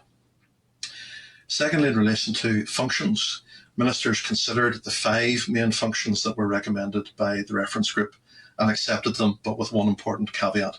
And those functions are COVID-19 recovery, influencing policy and strategy, developing capacity, developing and promoting good practice, and driving and supporting intervention and investment. The reference group also suggested that those 5 key functions should be underpinned by a number of horizontal integration principles. And those include decarbonisation and tackling the climate emergency, sustainable development, integration of the High Street's vision with the delivery of programmes across government, and the relevant outcomes in the forthcoming programme for government. The important caveat that I mentioned, and members have already heard this in the previous session, ministers decided that given the urgency, the immediate work on COVID recovery relating to the High Street should be taken forward by the existing COVID-19 task force. And you've just heard evidence on the work of that particular group. And the thinking behind that is that it would leave the High Street's task force free to concentrate on the longer term strategic work. The two task forces will, of course, continue to work closely together. On membership, the reference group did not recommend any additions to the membership beyond the group itself. However, ministers considered it very important for the task force to have a broadly based membership, reflecting the breadth of that vision for town and city centres that I described. Hence, the final membership was broadened considerably from that of the reference group. Partly on foot of that, given the breadth of the task and the size of the membership, in terms of the organisation of the work, 4 subgroups have been established, one for each of the key functions. And Mark will say a little bit more about that in due course in terms of how they're operating. And the task force is chaired jointly by junior ministers, again, in order to pick up that important aspect of having access to ministers as part of its work. Within the reference group, we did look very carefully, as ministers suggested, at the existing models in England, Scotland and Wales. The ministers had suggested that the bespoke approach for Northern Ireland should have the Scottish model as a template. The reference group looked very favourably on a number of elements of all 3 approaches, each of which has something to commend them. For example, the English approach appears to be the most well developed and certainly the best resourced by quite some margin. And it has a very clear focus on good practice and capacity building. The Scottish and Welsh models appear to have a greater focus on direct and local intervention. And as a consequence of their smaller scale, they may have easier access to government than the English task force has. The Welsh initiative of the 3 appears to have the best developed partnership arrangements between central and local government. So clearly there were elements in all 3 that commended themselves to the reference group. Arguably, the recommendations that the reference group put to ministers actually bear a closer resemblance to the Welsh model than the Scottish model at the outset, albeit that we see the task force probably evolving to resemble more closely the Scottish model with elements of the English model over time. But that will be for the task force and ministers to determine. In relation to the supporting infrastructure, DFC colleagues supported the work of the reference group and now formally provide the secretariat to the task force and subgroups. So Mark is actually the SRO, the senior responsible owner now for this piece of work. And I'm very grateful to Mark and his colleagues for agreeing to take on that role. Now, that's an unusual arrangement, and I have to say it's largely driven by practical considerations. DFC has much more expertise and broader stakeholder connections than TEO has in this particular area, and TEO simply does not have sufficient resource to take the work on by itself. However, there's also an additional benefit to this, and this touches, I think, upon some of the points and questions that were raised in the previous session, and that this arrangement is part of a further development of finding ways of working across departmental boundaries and increasing the capacity of the NICS to go beyond the walls of the silos and work collectively across departmental boundaries on issues that are a priority for the entire executive, as well as for individual ministers.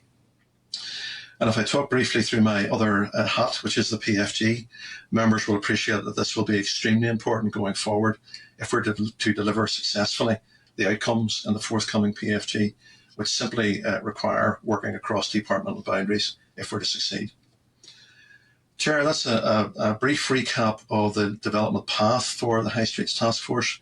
I'll now hand over to Mark just to describe the current position and how he sees things going forward. Okay, thanks, Chris, and thanks to the committee members for the opportunity just to present to you about the High Street Task Force and maybe hopefully address any questions that you might have. So just before I do that, I'd quite like to echo that point that Chris has just made about the cross-departmental working. I think our immediate response to COVID-19 was a very good example of that. And just because it's relevant to town and city centres, I'll maybe just mention that very briefly. Together with her colleagues in DAERA and DFI, our Minister launched the COVID-19 Recovery Revitalisation Scheme. So that's 3 departments providing councils with £19.3 million of capital money to assist villages, towns and city centres to recover from the lockdown. And very welcome it was too. But as Chris said, the High Street Task Force is actually intending to concentrate on much longer term and more strategic work than that. And as Chris said, that's because the problems that face our high streets really do predate the arrival of COVID-19. So the way people shop, the way that our communities use their high streets continues to change. It also, in turn, then changes the nature of what makes a high street successful. High streets, towns and city centres have to evolve and adapt, and the successful places are those that can adapt well and do that quickly. So the approach, therefore, it's really about helping that process of change to happen. So it's not about resisting change, and it's certainly not about harking back to the past.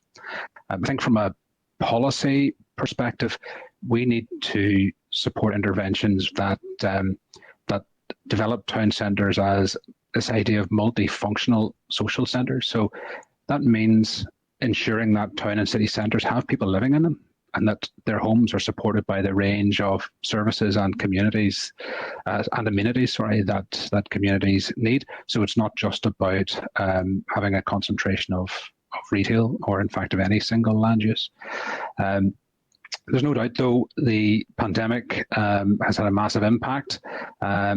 I think it also reinforces the need for a coordinated and strategic response, not just, as I mentioned, the immediate term, but the longer term recovery priorities.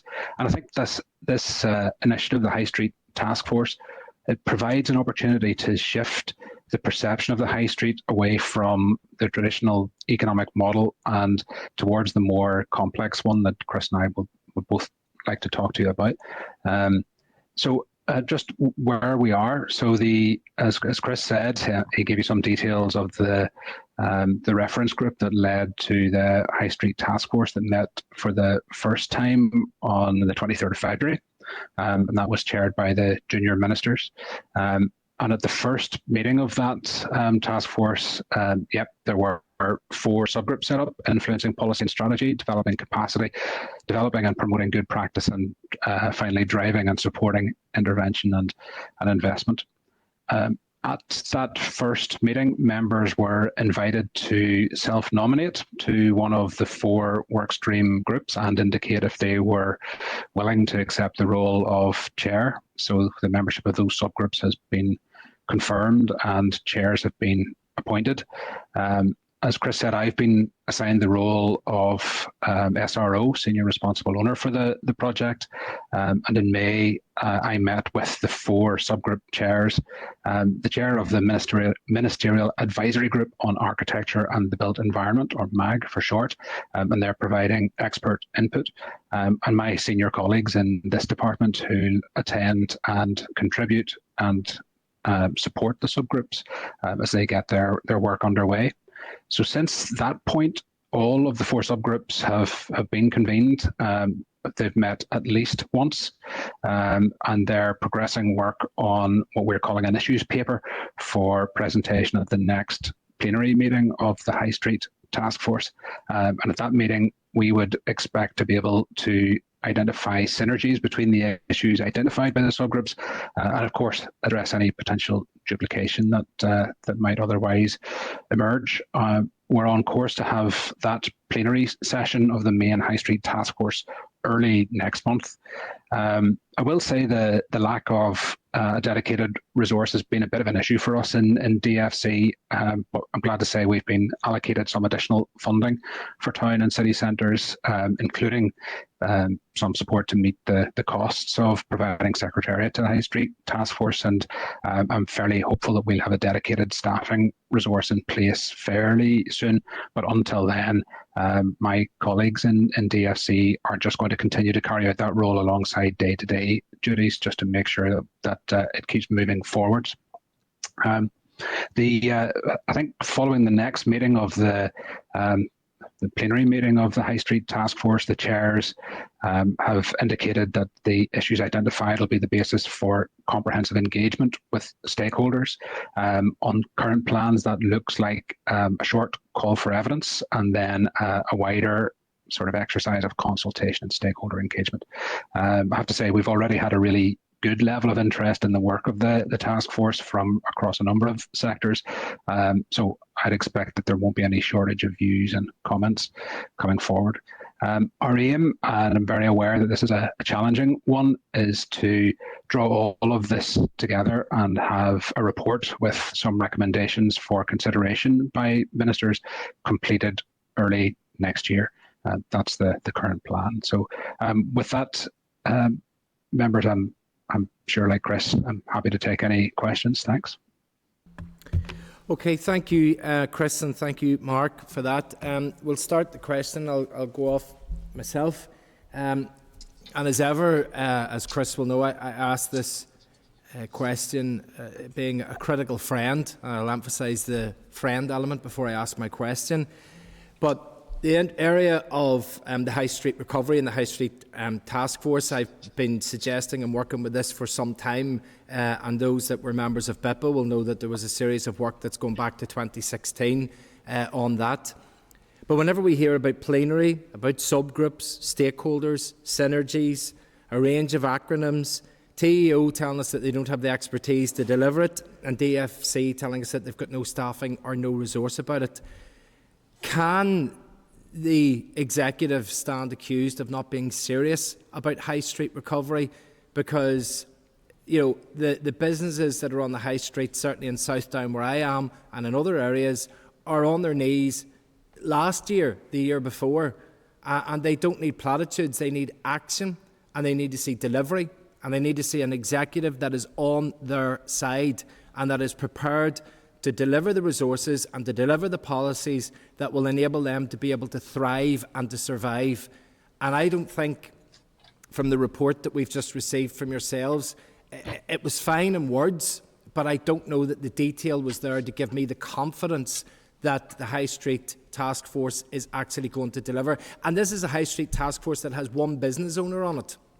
There's over 20 people on the task force, but one business owner in that definition. That alerted to me quite early on and actually scared me a bit, because this is supposed to be helping business owners on our high streets, and there's one. The rest were a range of organisations which are representative, I accept, but not necessarily going home and looking at a balance sheet that night that might worry them and might spur them on. And also, it is exceptionally Belfast-centric. It is a range of headquarter bodies, most of whom are located in Belfast, delivering a task force which has been set up for cities, towns and villages. So what can you say to reassure me, having made all of those observations? Chair, perhaps I could start, and then Mark will come to my rescue when I flounder.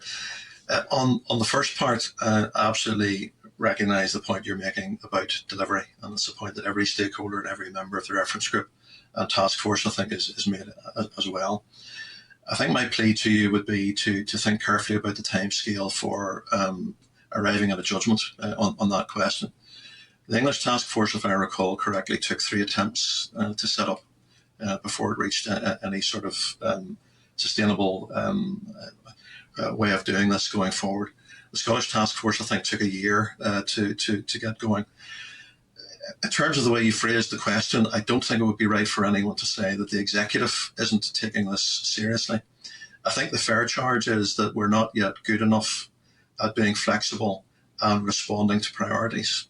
The point was made, I think, in the earlier session, like particularly by Mr. Dowd, about the executive having to make difficult decisions around prioritisation. and that is absolutely the case going forward. When the executive does do that, and it has done in this case, it's decided that the High Streets Task Force is a priority. Then as a civil service, what I think we have to get better at doing is redirecting and reprioritising our resources. So Mark and I have both been candid today in describing the difficulties that we face as senior managers in terms of the resource available to us. That's not good enough, and that can't be the end of the discussion. We recognise there's a challenge in that for the civil service. We need to get better at moving resources from A to B in response to priorities that ministers identify when they make the difficult political choices around what should have priority. And we're not yet as good at that as we ought to be, and that's certainly something I think that we need to improve. In terms of the membership, I think there's a couple of points that I would make. Firstly, outreach is going to be a very, very important aspect of this. So for all of the members of the task force and of the subgroups, ministers have made it very clear to them that the expectation is that they will reach out to those that they can network with and engage with in their sectors, in their organisations and in their communities. So the involvement in the task force doesn't stop with the list of names who are there as the formal members. I think the other points I would make around the perception that it's Belfast-centric. Ministers, in deciding on the membership, decided not to go for a fully representative model. So those who were chosen or invited to become members are there because of their skills and experience, but not to provide a sort of comprehensive representation of all sectors or all areas. If that had been the case, then we would have needed a very much larger membership than we actually have.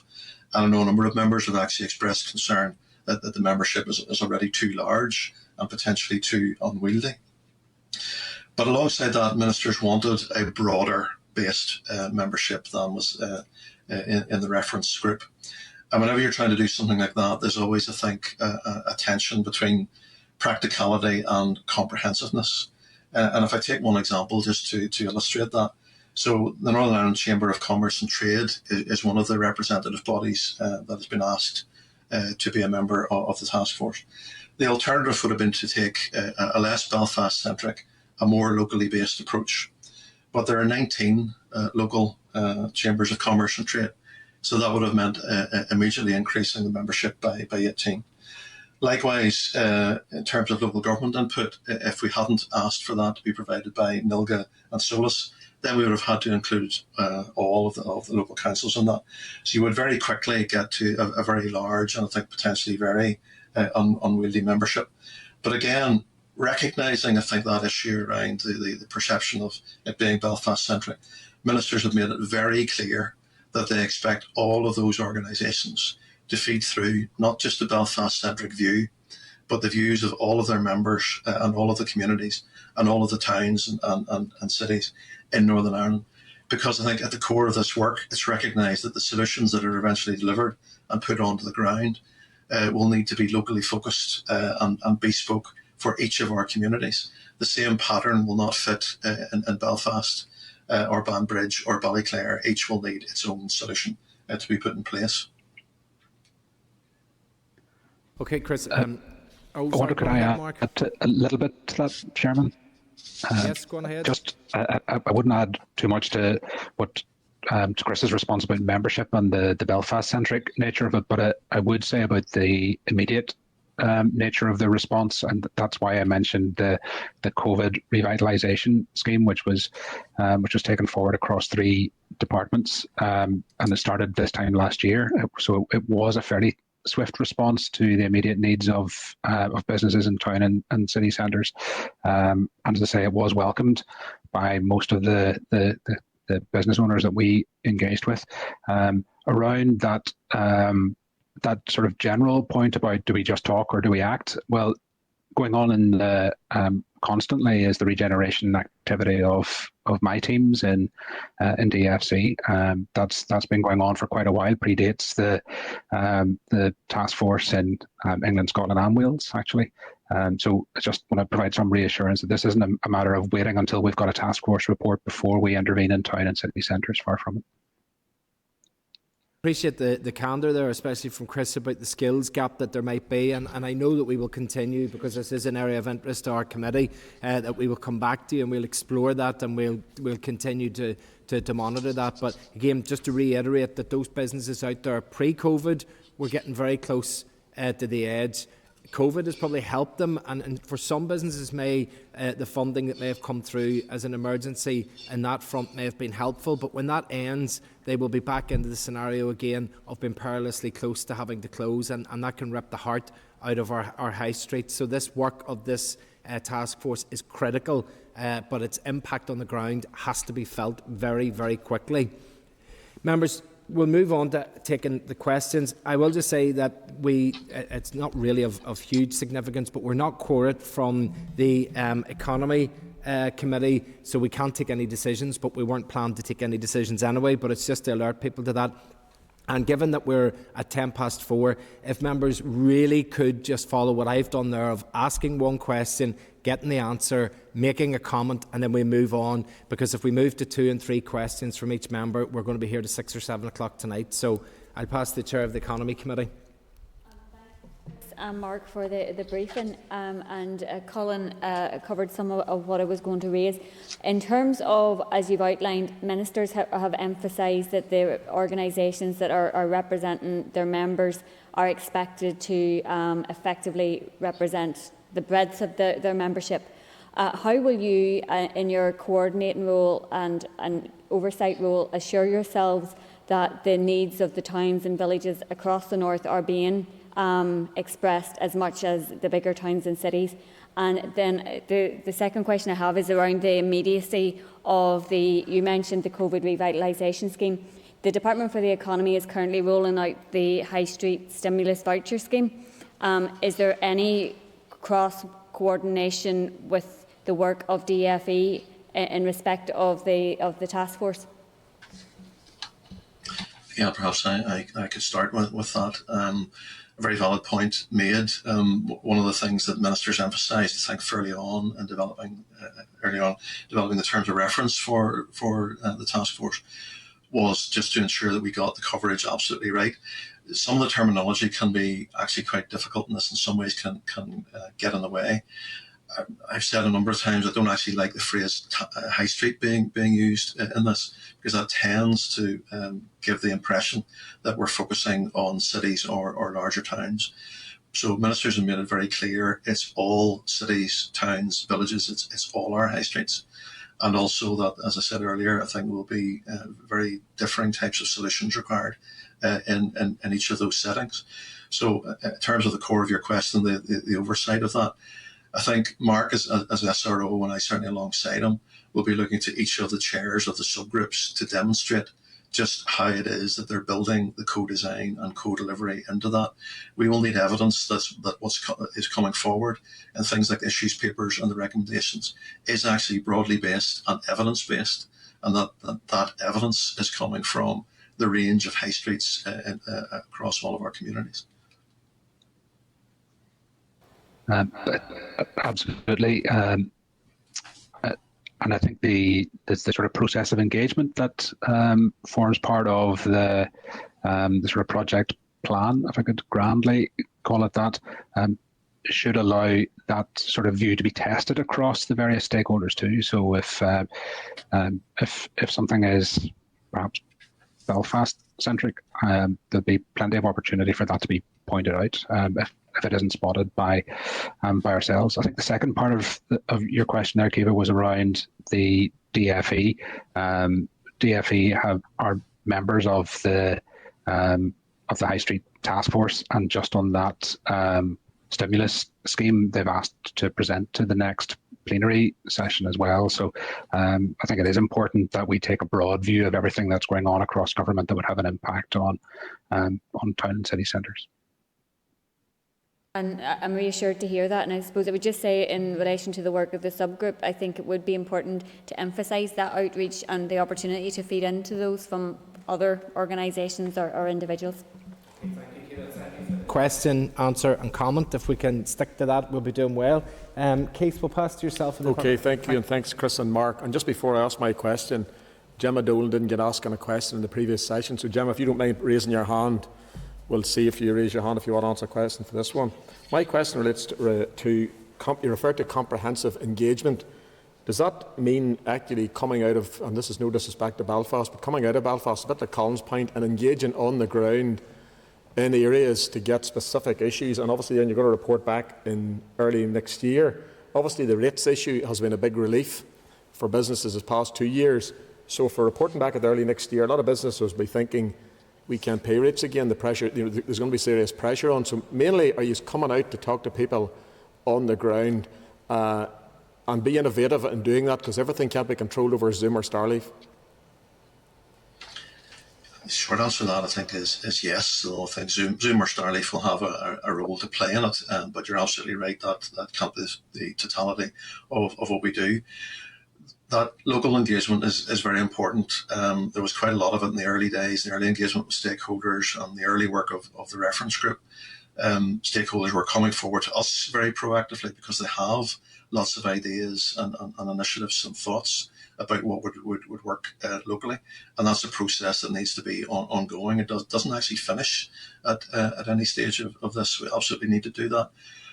One of the things I think probably all departments have found over the last year or so is that whilst we always need face-to-face contact with stakeholders, I think we probably all concluded there's actually an awful lot more that we can do on Zoom than we would have thought we could have done if you'd asked us, say, a year ago. This was certainly our experience on the consultation on the programme for government. So I think going forward, it will absolutely be a case of ongoing outreach and using every channel of communication that's open to us, be that Zoom or Starleaf or the good old-fashioned getting around a table in a room with people and listening to what they have to say. But it's very important that all stakeholders feel that is a real process of co-design and co-delivery and not some sort of lip service consultation or box ticking exercise. Now that will require a lot of intensive effort and a lot of resource from us going forward, but we recognise that is essential, and that's something that we're absolutely prepared to do. Thank you, and that's good to hear that, and you'd be more than welcome in Mid-Ulster, and I'd be more than glad to get you in there and have a conversation with local business. Thank you for that. If we could move next to Martina Anderson, if we could bring Martina up into the spotlight for a question, please. Okay, thank you, Chair, and thank you, Chris. You'll not be surprised that I will once again echo my concern in relation to competition. I'm hearing what you're saying, Chris, that you ministers decided not to select people to be fully representative, but you did so based on skills. Reminds me, as a female representative, of for many years and years gone by, hearing why women were not at the table because there would be outreach done and it was based on skills. And I think coming from a city that has got a city centre initiative and an expertise in this city, I really do feel there was a missed opportunity. I have said that before, and I've said it before the task force membership was agreed, and I have to say I'm disappointed. But can I ask you, in relation to the funding issue, Chris, has the TEO commissioned research or compiled any costing just to estimate how much funding may be needed, or is it too early to do that? And could you also tell me, in the event of funding, will the task force be able to apply or bid to the monitoring rounds, or how is it envisaged that the task force would be able to get access to funding? Thanks, Martina. Could I just touch on maybe on the membership point first, and then I'll come back on funding. And I absolutely recognise the point that you've made. You have made it cogently and very consistently at a number of meetings. There's not a great deal that I can add to previous answers in terms of decisions that ministers have made, but can absolutely assure you, we recognise that there is very good practice in Derry, and we absolutely want to engage with Jim Ruddy and colleagues there. Mark and I have regular dealings with Jim on a range of issues. And, not only Mid-Ulster, Derry, everywhere that has good practice, ideas, views on this, that absolutely has to be part of the engagement process that we will build up. In terms of funding, I think you anticipated the answer to your question. It is, I think, too soon. I think the task force needs a bit more time and space to develop its ideas on what the interventions are that need to be played out on the ground. And we've got to give them the opportunity to do that. It's also, to a degree, I think, a question that doesn't have an empirical right answer. Because there isn't an agreed recipe for what a sustainable high street would look like in the future, and because I think we've recognised already that the recipe will be different in every community, I don't think anybody would be in a position to say today this is what it will cost in order to deliver the outcomes that we're looking for from the High Streets Task Force. Now, as the work progresses, I think absolutely what we will want is the task force to come up with a series of recommendations on interventions or policy initiatives or changes. And it may or may not be a case of being able to cost those in terms of what they would require for 100% delivery.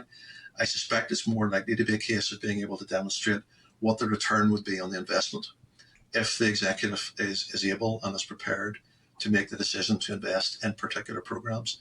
Then we will need to be able to demonstrate what the return would be on that. And I think, again, going back to a question or point that Kiva raised earlier, how is it that we will assess those benefits? Well, it really does need to be on the basis of outcomes as set out in the programme for government in all their dimensions. So it's economic and social. So if, for example, childcare and affordable childcare does play a part in the recovery strategy, then we need to be able to assess all of the benefits of that in and of itself as a measure that is valuable to children and young people, as a piece of social policy with a focus on equality, and also as a piece of economic policy in terms of what it would do for regenerating high streets or regenerating the labour market. I appreciate the recognition given to Jim Roddy and the City Centre initiative in Derry, and I'm sure he and the workers there will do so as well. And I'm glad to hear that yourself and Mark are engaging with Jim. And I think you're right with regards to how do you assess the recommendations that would be coming forward. It has to be that there's demonstration that they're making a difference to people's lives. And I think once we get to the point where the assessment has been made as to what may be required, then if research is commissioned by the TEO or you have some indication of the costing, then that should be brought to the committee as well. Thank you. Thank you, Chris. Thank you, Mark. Thank you, Martina. I'll pass to Kiva for another member from committee. Yep, Sinead. Thank you, Chair. I suppose there's three key issues for the High Street Task Force. First of all, is how do you reduce the rates burden? Secondly, how do we drive residential accommodation right into the centre of our urban and retail centres? And thirdly, how do we drive a new transport and connectivity strategies and systems within our high streets as well and within our city centres? And I think it's in order for us to look at this, it's essential that we also look at our fiscal policy and that we align the fiscal policy with our high street policy. And at the moment, they certainly aren't aligned if we want to rejuvenate and regenerate our high streets. We have to make sure that our fiscal policy faces in and favours those businesses that are investing in our city centres rather than penalise them for doing so. So I suppose essentially my question is, what engagement is the High Street Task Force making with our new Fiscal Commission in order to drive radical changes within our revenue gathering system? So, for example, that the emphasis is not on a property tax and bricks and mortar, but it is definitely looking at how we tax online businesses as well that are competing very effectively at this moment in time. In fact, COVID has driven it up. So we've gone from 2007 from 3% online to now that it's over 28%. That's not going to go down. That's going to continue to rise unless we face in and make new fiscal policies that favours the city centre. So I know it's a bit of a long-winded question, but that's fundamentally how we actually drive regeneration within the city centres and retail centres. Thanks, Sinead. Just on the core part of the question, subject to confirmation from Mark, I don't think the High Streets Task Force has yet engaged with the Fiscal Commission, but I agree with you, that would be a very important line of engagement to pursue.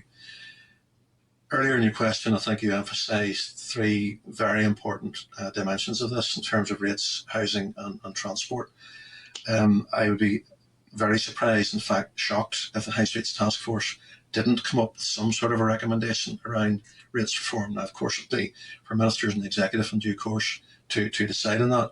But we already know from the early engagement with stakeholders that that will be an important issue.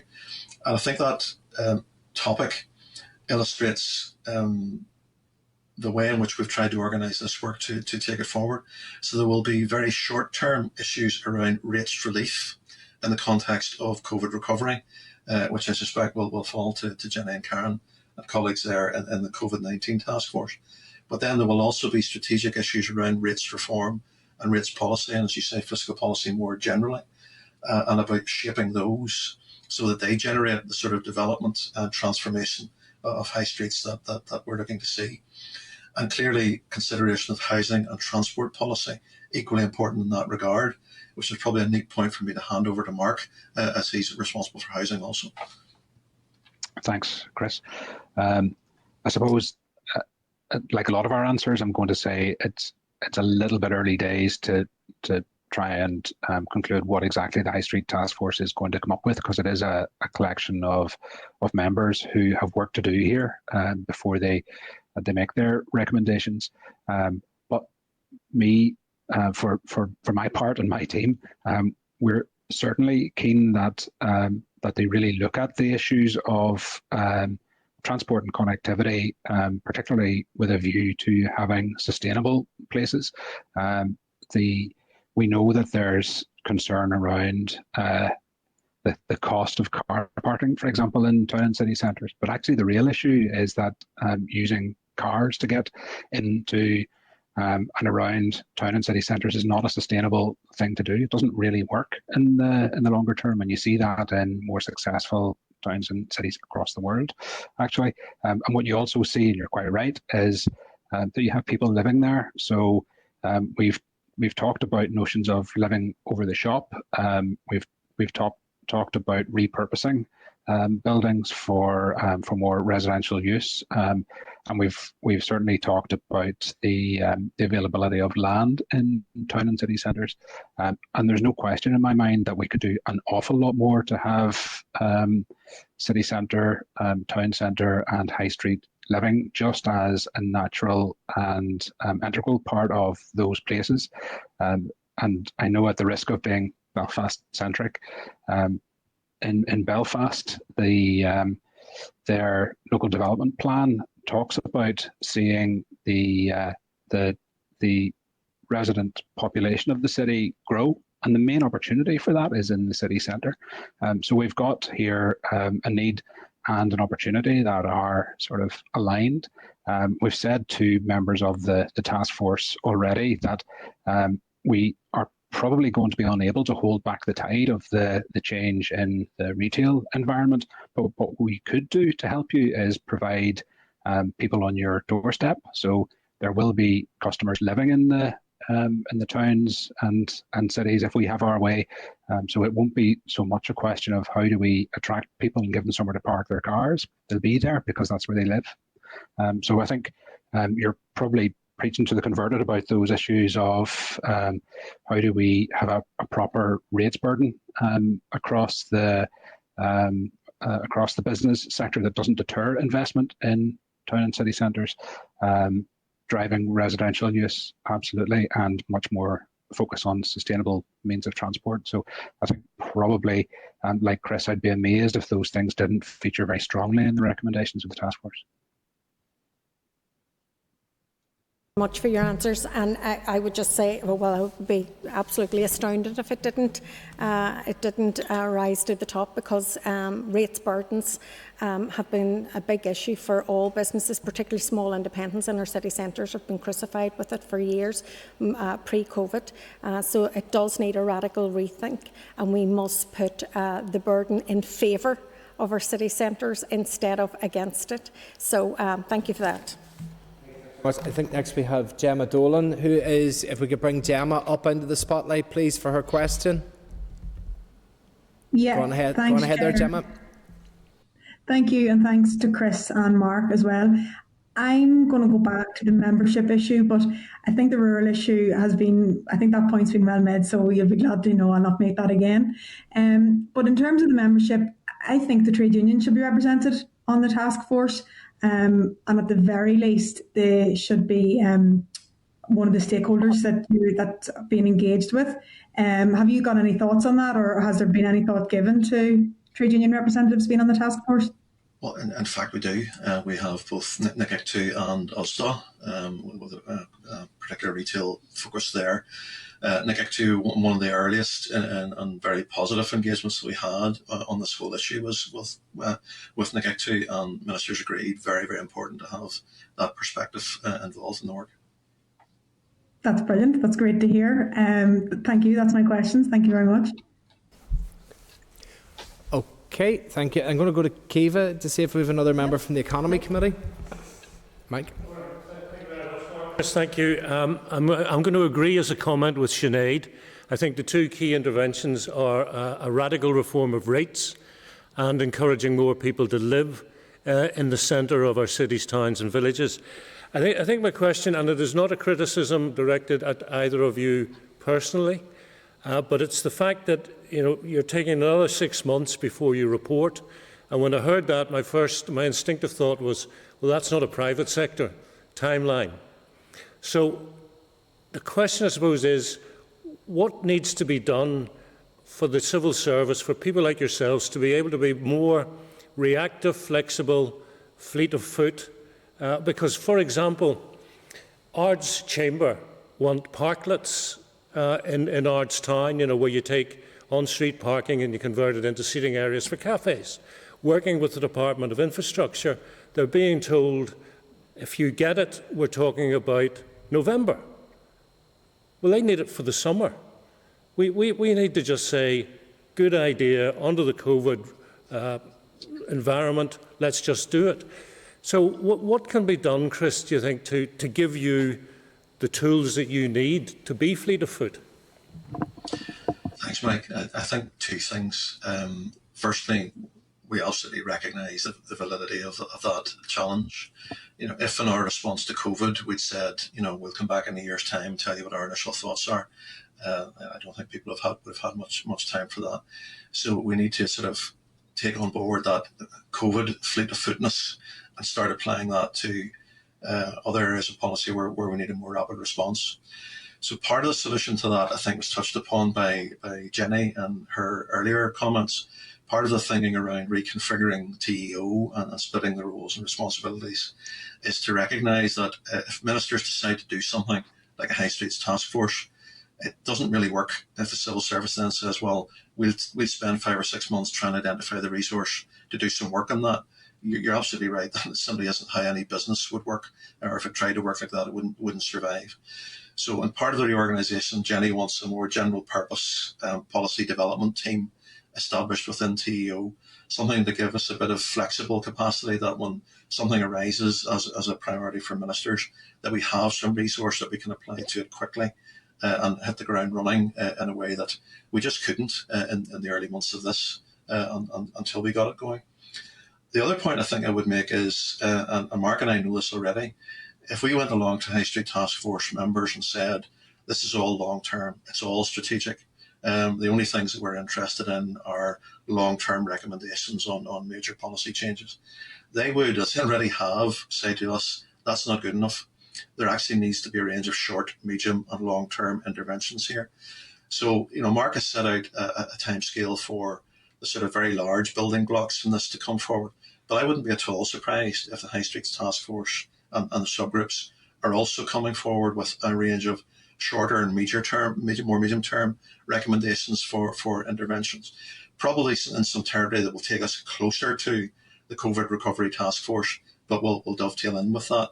That's a very strong flavour of what's coming through in discussion, and I wouldn't be at all surprised to see that reflected overtly in the work of the task force when it next comes back to ministry. That's useful. Thank you, Chris. I think just in terms of how we interact with yourselves, we need to think about perhaps how we can further incentivise you to be fleet of foot, maybe even to take risks? Because at the moment I'm sure all you think about is avoiding the PAC. Perish the thought, Chair. We go to Keith then for somebody from Finance. Melissa. Okay, Walter Rovachoch and you're both very welcome here today. As one who always has believed that the centre of gravity moves as it does do, even in terms of economics as well, and I've seen that in relation to different town centres and so on, that's where the economic centre of gravity tends to move. And I know that you have already said that the title, will say, is enforced in itself, but yet and all, I know too, Chris, that you also said this about sustainability of the high street and so on. So in relation to that, and in terms of, we'll say, the schemes to date, in relation to rates relief and so on, do you think that, one, that they could be broadened, and two, that the amount of support could be increased, and in that respect, would that be of help to those businesses currently, located in the high streets? Because it's probably one of the greatest criticisms that I hear all the time, steady in particular, are from the business community that say their rates are far too high. Again, I think a very fair point. The answer there, I think that there's a bit in the middle that we haven't identified yet. So the COVID task force will recommend whatever it recommends in terms of immediate rate relief or support. The High Streets Task Force, I think, as we've already said, we would all be amazed if it didn't come up with some long-term strategic recommendations around the reform of or transformation of the rate system. The bit in the middle that's perhaps missing at the moment is the bridge between those two things. And again, this was touched upon by Jenny earlier on. It's important that the recovery strategy then dovetails into the programme for government, and that we actually follow all of this through and think it through. I think, how is it that we get from rates relief or rates support at the moment through to the more fundamental restructuring, if that's what's decided, of the rate system, and we mustn't leave that gap in the middle. Your point about sort of centre of gravity, I think, is extremely well made. One of the things that we heard fairly frequently in hearing from the English, Scots and Welsh task forces, particularly Scotland, I think in the shape of Phil Prentice, is the concept of anchor tenants in town and city centres. Mark said earlier, I think quite rightly, we can't hold back the tide, unfortunately, in terms of what's happening around retail. But equally, we can't offer a counsel of despair. We have to have the economic centre of gravity in town and city centres that are around which we will build all of the other developments that Mark referred to. But that will look different from town to town, from village to village, and it will look different from perhaps what it's looked like in the past. If we talked about anchor tenants 5 to 10 years ago, you probably would have been thinking solely or mainly of a large retail development. Looking forward, it might be retail, but probably a different type of retail, as Mark has said. But it might be a public service hub of some description, located in a town or city centre, where perhaps we wouldn't have thought of placing something like that there in the past. And then it's a matter of thinking around that centre of gravity. How do we ensure that all of the other policies and initiatives and sectors join up in the way that we've described? How does housing interact with that? How does transport, particularly public transport, incentivise the right sort of development and investment that we're looking for? So it's a very different concept, I think, of centre of gravity than we've had in the past, but the concept itself remains just as valid as it has been. And just in addition to that, then, like the actual Fiscal Commission, it's looking at the feasibility of the devolution of further taxation powers and so on. And in particular, say in relation to VAT, do you think is there a role there that maybe in some way that could be supportive of businesses located within our towns and villages? It's the second question, so I think it would be unfair to start it now, and we're coming towards the end of our third hour. So if you don't mind, Melissa, we'll just go on to the next question then. So, Kiva, do we have somebody else from Economy? Okay, can we bring John O'Dowd for a question and then an answer and then a comment, please? Okay, thank you, and apologies, I had to drop out of the meeting for a while, so apologies if this point has been covered. Obviously, the High Street Task Force does what it says on the tin. and it's largely therefore urban based. Is there support within that work for villages, and is there an equivalent work stream going on somewhere to support rural businesses in the revival after the COVID pandemic? Thank you. Thanks, John. The short answer is yes, absolutely. Ministers were very clear. It's all high streets, so it's cities, towns, villages of all sizes. I don't think there's a specific work stream yet. That's not to say that the task force couldn't adopt that in the future, but certainly we want all 4 of the subgroups to come forward with recommendations and proposals for high streets and for communities of all sizes, including those that are, very clearly urban and those that are more rural nature. So our villages and towns absolutely are part of this. Okay, that's great. Thank you, Chair. And we go to Keith then to call Pat Catney then, please, Pat. Yes, Chair. Thank you. I'm one of those guys that lived above the shop premises when I was in business.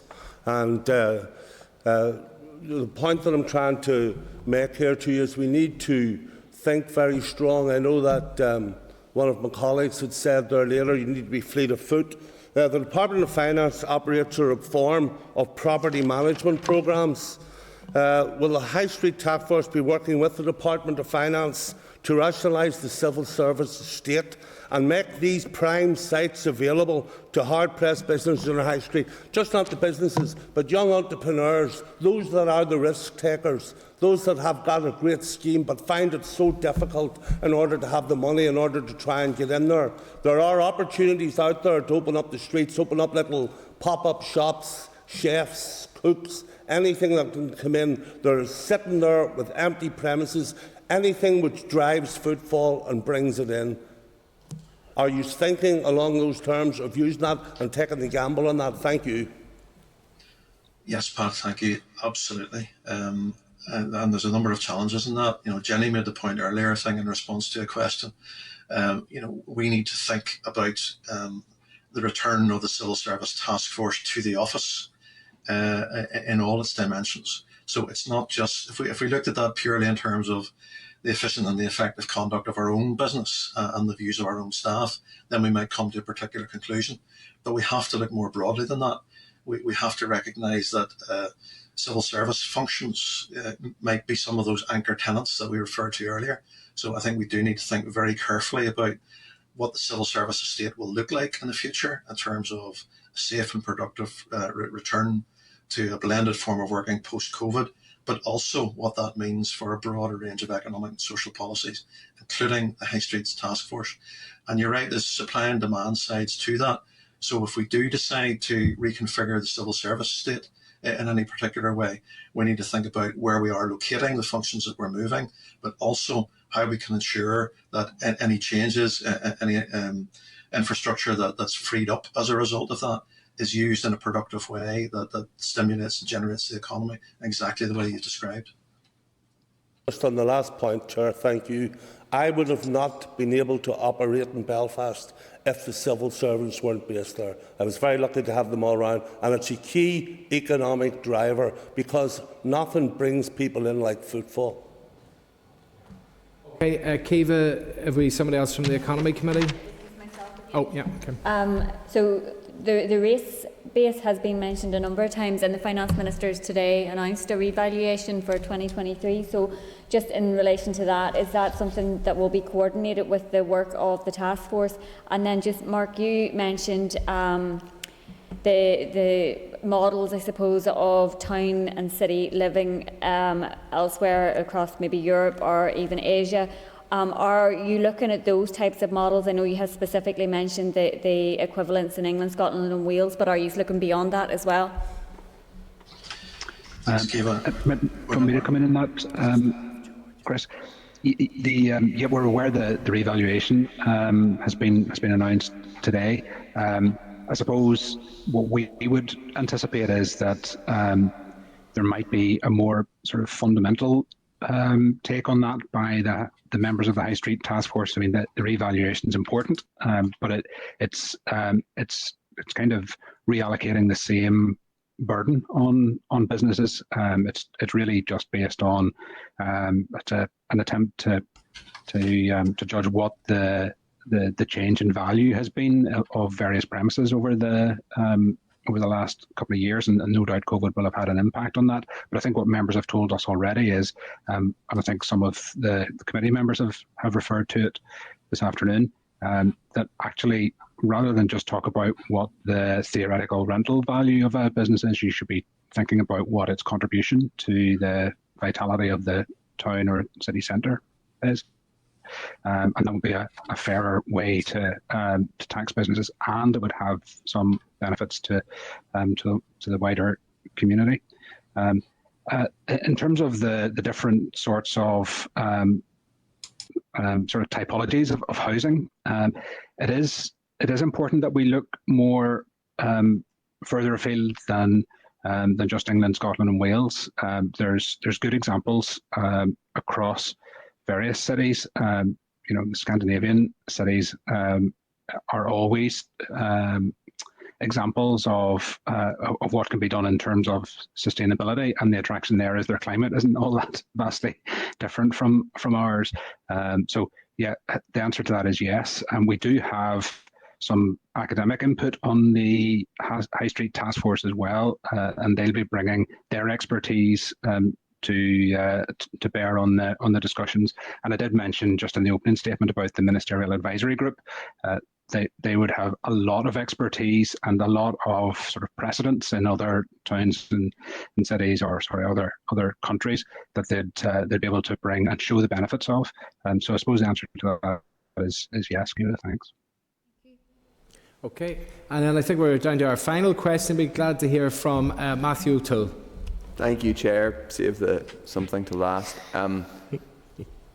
One of the key economic drivers in all high streets, one of the things you just mentioned, vitality, one of the things that brings vitality to high streets are pubs. Unique on this island, we have a statutory limit since 1902 on the creation of pubs. Will the High Street Task Force be looking at that, to some people, fairly surreal restriction that exists, and not just creates a limit on the potential of high streets, but guarantees in effect that one sector can only ever get smaller? Thanks. I think the short answer again is I'd be very surprised if the task force didn't touch on this, but that's for the task force to decide in terms of what it brings forward. But again, we know that those sorts of issues are very much under its consideration at present. What I would say is, nothing is ruled out in this. Ministers haven't been prescriptive in terms of saying things are off limits in terms of potential solution. So there's no reason why the task force can't consider that issue and come up with recommendations if it thinks that is part of the solution. Okay. Then can I, as my final comment, say, you may or may not be aware, you've been very busy. I passed an amendment, or the Assembly passed an amendment that I tabled to the Licensing Act, which is currently going through and will be up for further consideration stage next week, providing for an independent review of the licensing system, including the surrender principle. Can I strongly encourage the High Street Task Force to engage with that review? The Department will have a little bit longer if other amendments pass to get this ready. In my view, it might have a little too long, longer than it needs. I would strongly urge the High Street Task Force to get involved with that, and not to put too fine a point on it, not simply talk about it, but to proactively try and shape the outcome of that review, because I think it's very hard to see how anyone could look at our current licensing system, which has been extant in Ireland since 1902, and believe that it is conducive to thriving high streets, either in cities, towns or villages. So that would be my very strong ask and recommendation to the High Street Task Force. Well, there we go. We get an item for your to-do list, Chris, there at the very end, so it'll be fresh in your memory. Can I take an opportunity to thank yourself and Mark for coming along today and taking slightly longer than they are for answering questions, but in answering those questions, it's very much appreciated, and we will certainly check in and be back with you again very soon on this matter. But thank you very much indeed. And to members present, can I ask if there's any other business? which allows us to say that the date and time and place for people's next meetings. The Executive Office Committee and Finance Committee is at 2 o'clock next Wednesday. The Economy is next Wednesday at 10 a.m. Members, thank you very much indeed, and thank you for participation today. That's the meeting concluded.